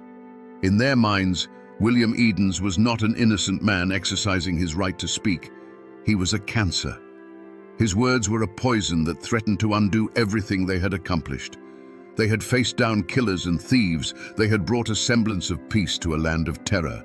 And now this one man, with his talk of process and law, was giving comfort to the enemy.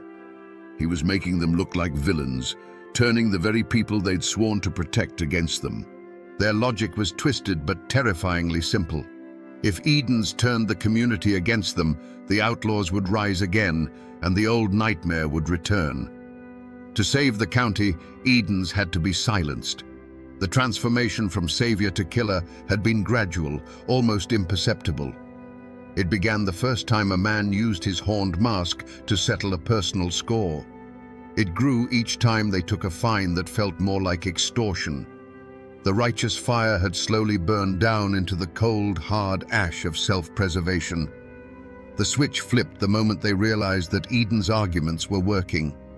The fear of losing control, of being exposed, arrested, and hanged by the very law they had replaced, became a paranoia that consumed them.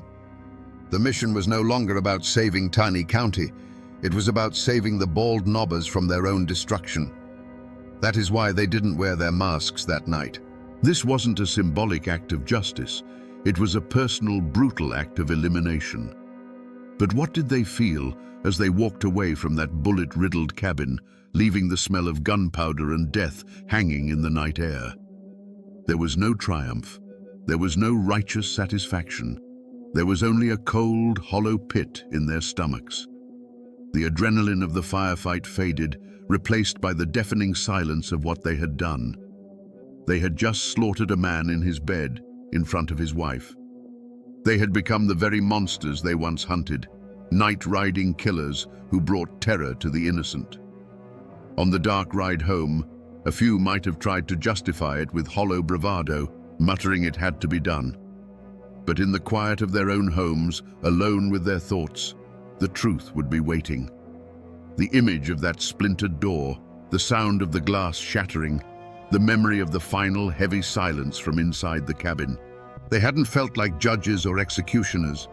They had felt like butchers. And in that chilling, private moment of self-awareness, they finally understood. The horned mask wasn't something they wore anymore. It was something they had become.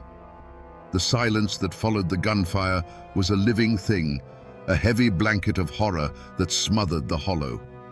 Inside the cabin, the cold night air began to creep through the dozens of new holes in the walls, carrying with it the sharp, metallic smell of gunpowder and fresh blood. For what felt like an eternity, the only movement was the moonlight shifting across the floor, illuminating the two still forms and the splintered wreckage of a once peaceful home. But there was a survivor.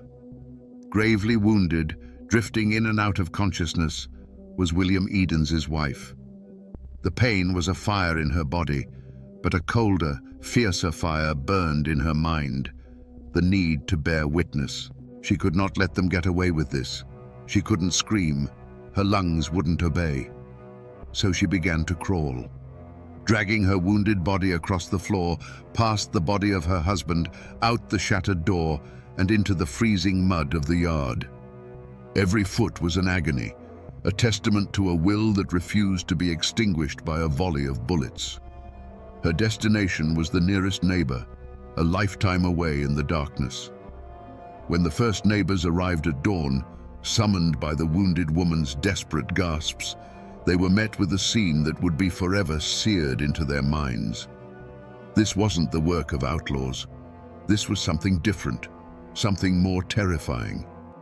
The sight of William Edens, a good and honest man, lying dead on his own floor, turned the community's stomach. The awe and respect many had held for the bald nobbers curdled into pure, unadulterated horror. They hadn't just killed a man, they had murdered a neighbor in his bed. The news of the Edens massacre was a lit match dropped on a dry tinderbox.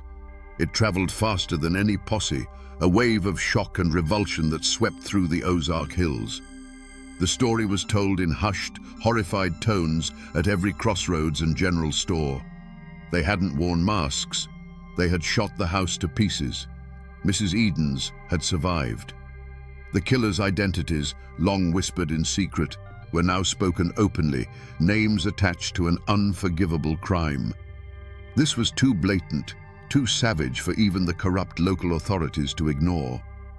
The flimsy shield of public support for the bald nobbers had been utterly shattered. The state was finally forced to act.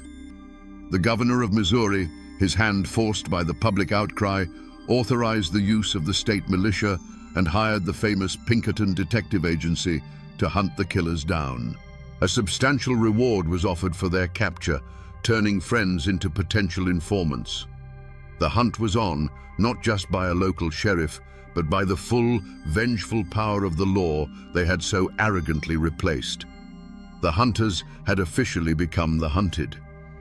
The murder of William Edens was not a stone dropped in a pond. It was an earthquake that split Taney County right down the middle. There was no more gray area, no room for neutrality. The invisible lines of allegiance that had been forming for months were now drawn in blood. You were either for the bald nobbers, believing they were the only thing standing between order and chaos, or you were against them, believing they had become a murderous tyranny. The question was whispered over fence posts, argued in hushed tones in the back of the general store, and sometimes settled with fists in the dusty street. Families who had shared pews for generations now glared at each other over the tops of their hymnals, the preacher's words about forgiveness ringing hollow and meaningless. The community, once a source of strength, was now a web of suspicion. Every shadow could hold a spy, and every friendly greeting could be a test. A conspiracy of silence fell over the hills, but it wasn't the silence of ignorance. Everyone knew who pulled the triggers that night. The killers were their neighbors, their cousins, the men they'd helped raise barns with. But to speak that knowledge aloud was to paint a target on your own family's door. Fear was a gag in the mouth of justice. In response to this new terror, an opposition finally took shape. They called themselves the Anti-Bald Nobbers. This wasn't a formal army, but a desperate coalition of the outlaws' families, old enemies of Kinney, and decent men who were simply horrified by the Edens massacre. The hills erupted into a full-scale guerrilla war.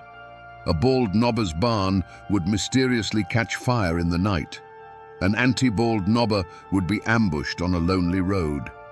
Shootouts became common, turning the quiet mountain trails into killing grounds. Amid the terror, there were quiet acts of breathtaking courage. A neighbor, knowing the risk, would leave a basket of food on the porch of the surviving Edens family under the cover of darkness. Another, his conscience finally outweighing his fear, would slip away to meet with the Pinkerton detectives, his whispered testimony the first crack in the wall of silence.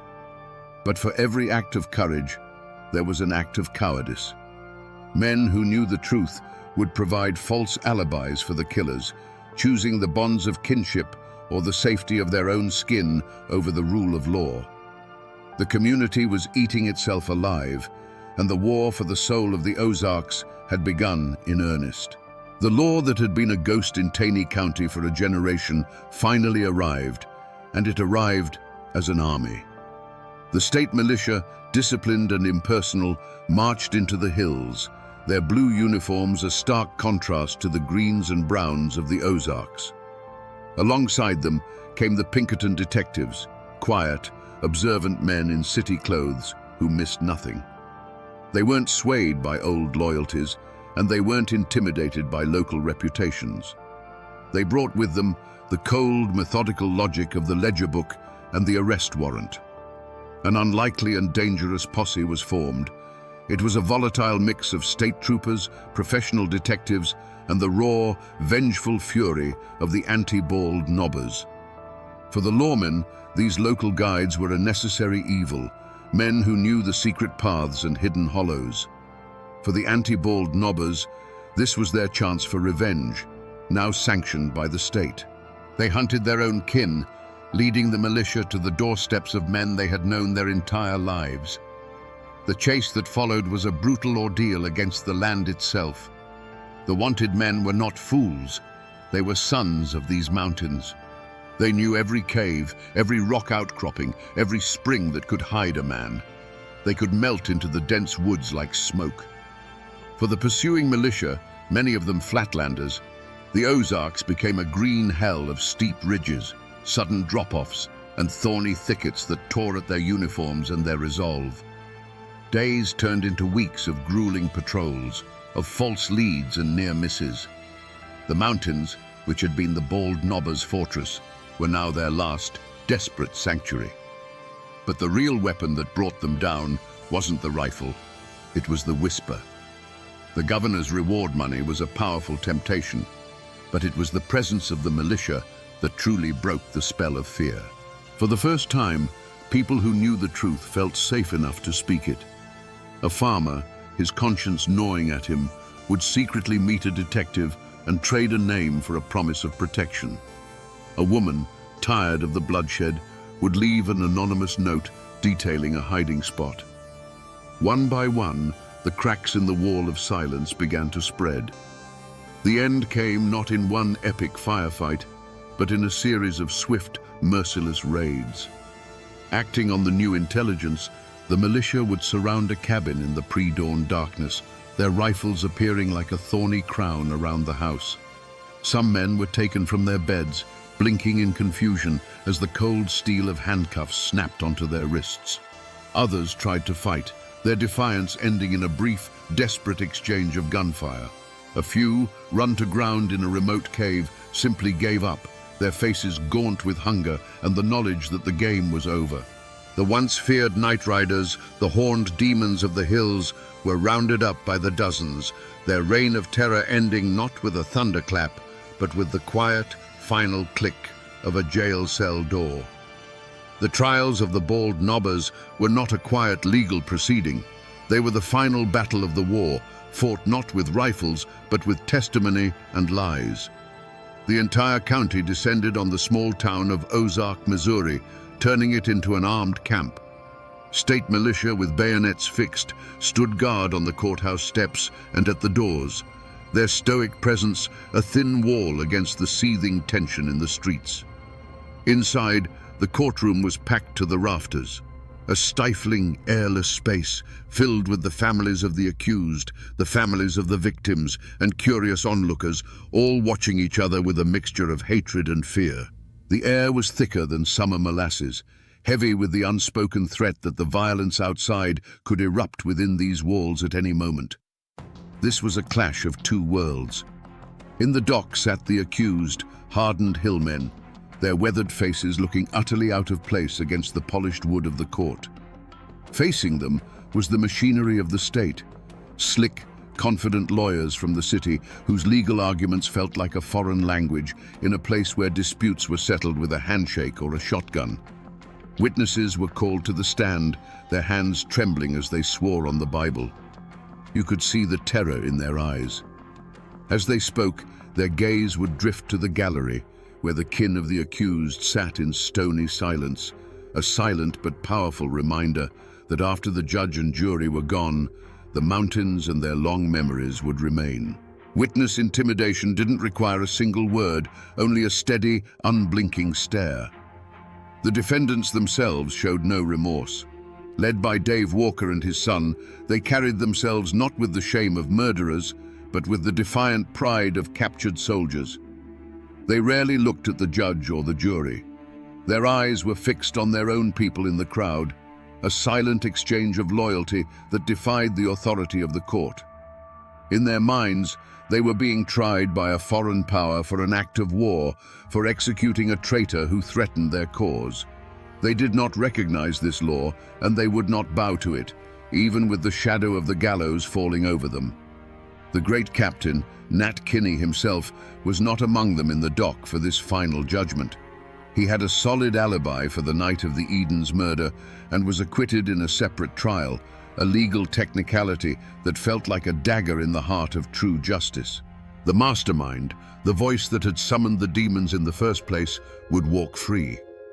The state needed convictions, and it focused its full weight on the men whose triggers had been pulled that night.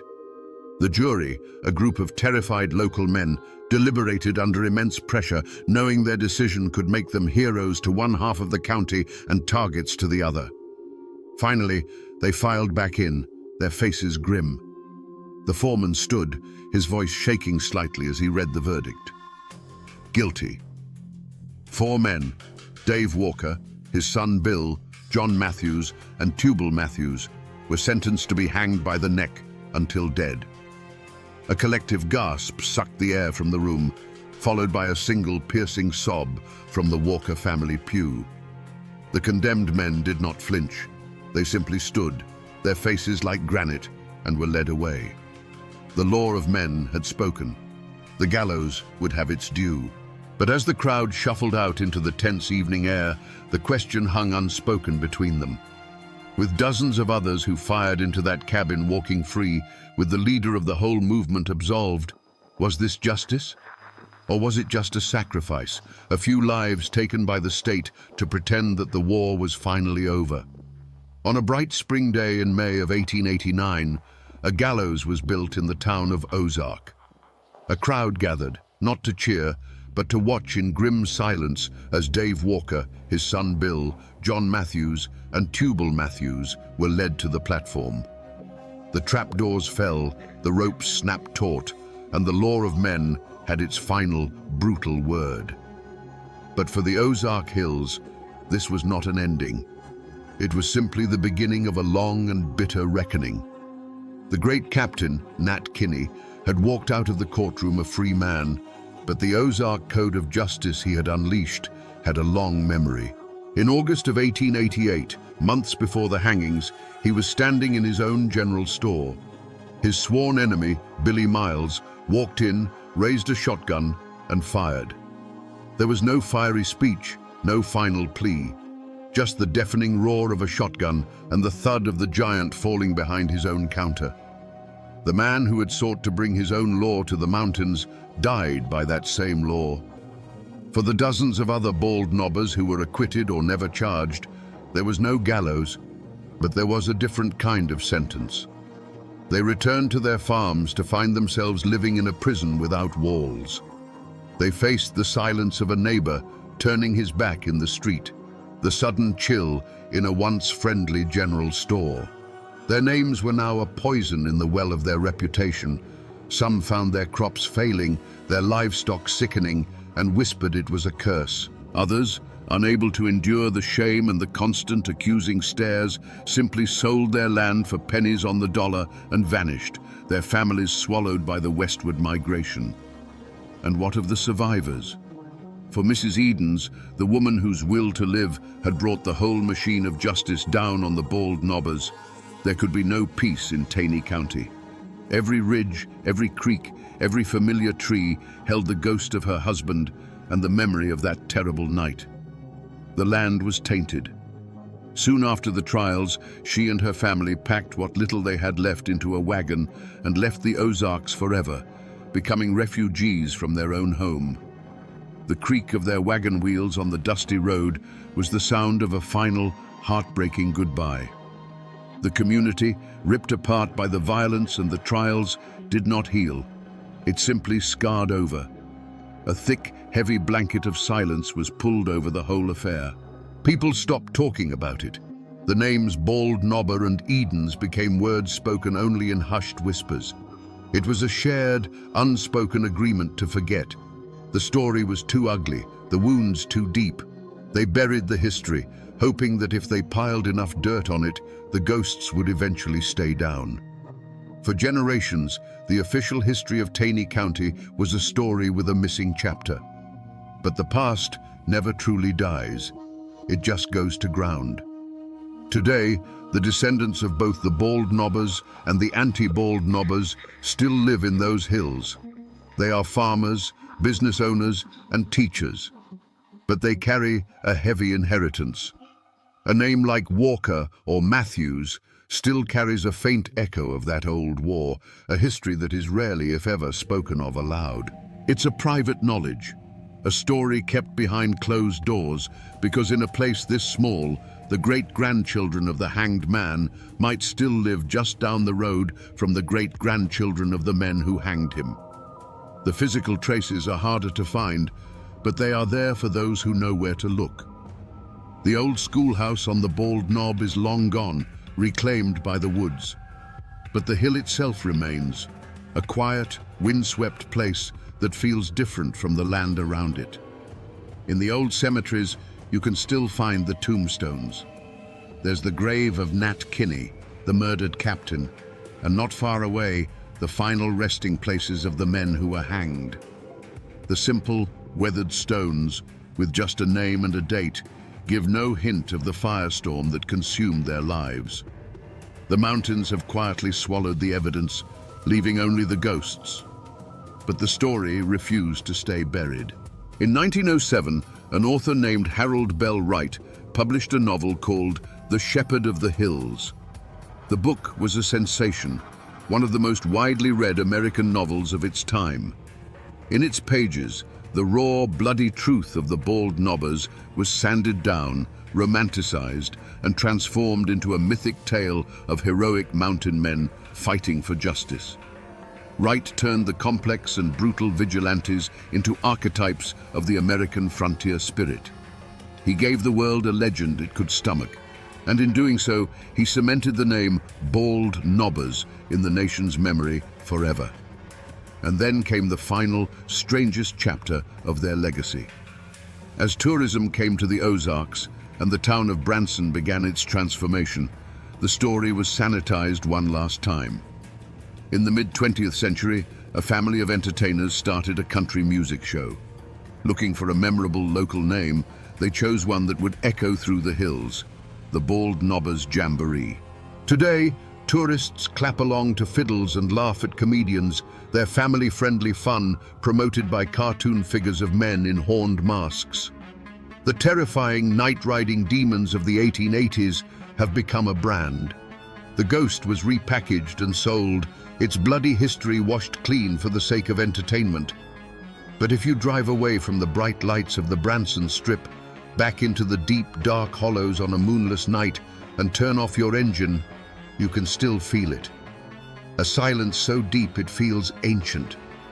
And in that silence, you can almost hear the whisper of the wind through the oak trees. People may have forgotten, the novel may have romanticized, and the show may have sanitized.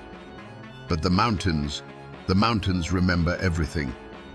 So we return to the question we asked in the beginning, in the cold, misty dark of the Ozark Hollows. What happens when the men who promise to save you from the darkness become the darkness itself? The story of the Bald Knobbers gives us a chilling and timeless answer. It tells us that the line between a savior and a tyrant is terrifyingly thin, a line drawn not in the dirt, but inside the human heart. It shows us that justice, when stripped of process and mercy, is no longer justice. It is merely vengeance with a righteous name. This is more than just a forgotten tale from the Missouri hills. It is a profoundly American tragedy, a cautionary tale written in blood. It is a story about the indomitable frontier spirit, that fierce, independent streak that demands order in a chaotic world. But it is also a warning about the terrible danger of that same spirit when it becomes convinced of its own infallibility, when good men decide that their rage is the only law that matters. The law may be slow, it may be flawed, and it may sometimes fail us. But the Bald Knobbers stand as a grim, horned monument to the fact that the alternative is a far more terrifying monster. Their story is a lesson that was paid for with lives, with a community torn apart, and with ghosts that still linger in the deep woods. A lesson that the masks we wear to fight monsters have a way of sticking to our skin, and that the abyss, when stared into for too long, always stares back. And now, my friends, you know the rest of the story.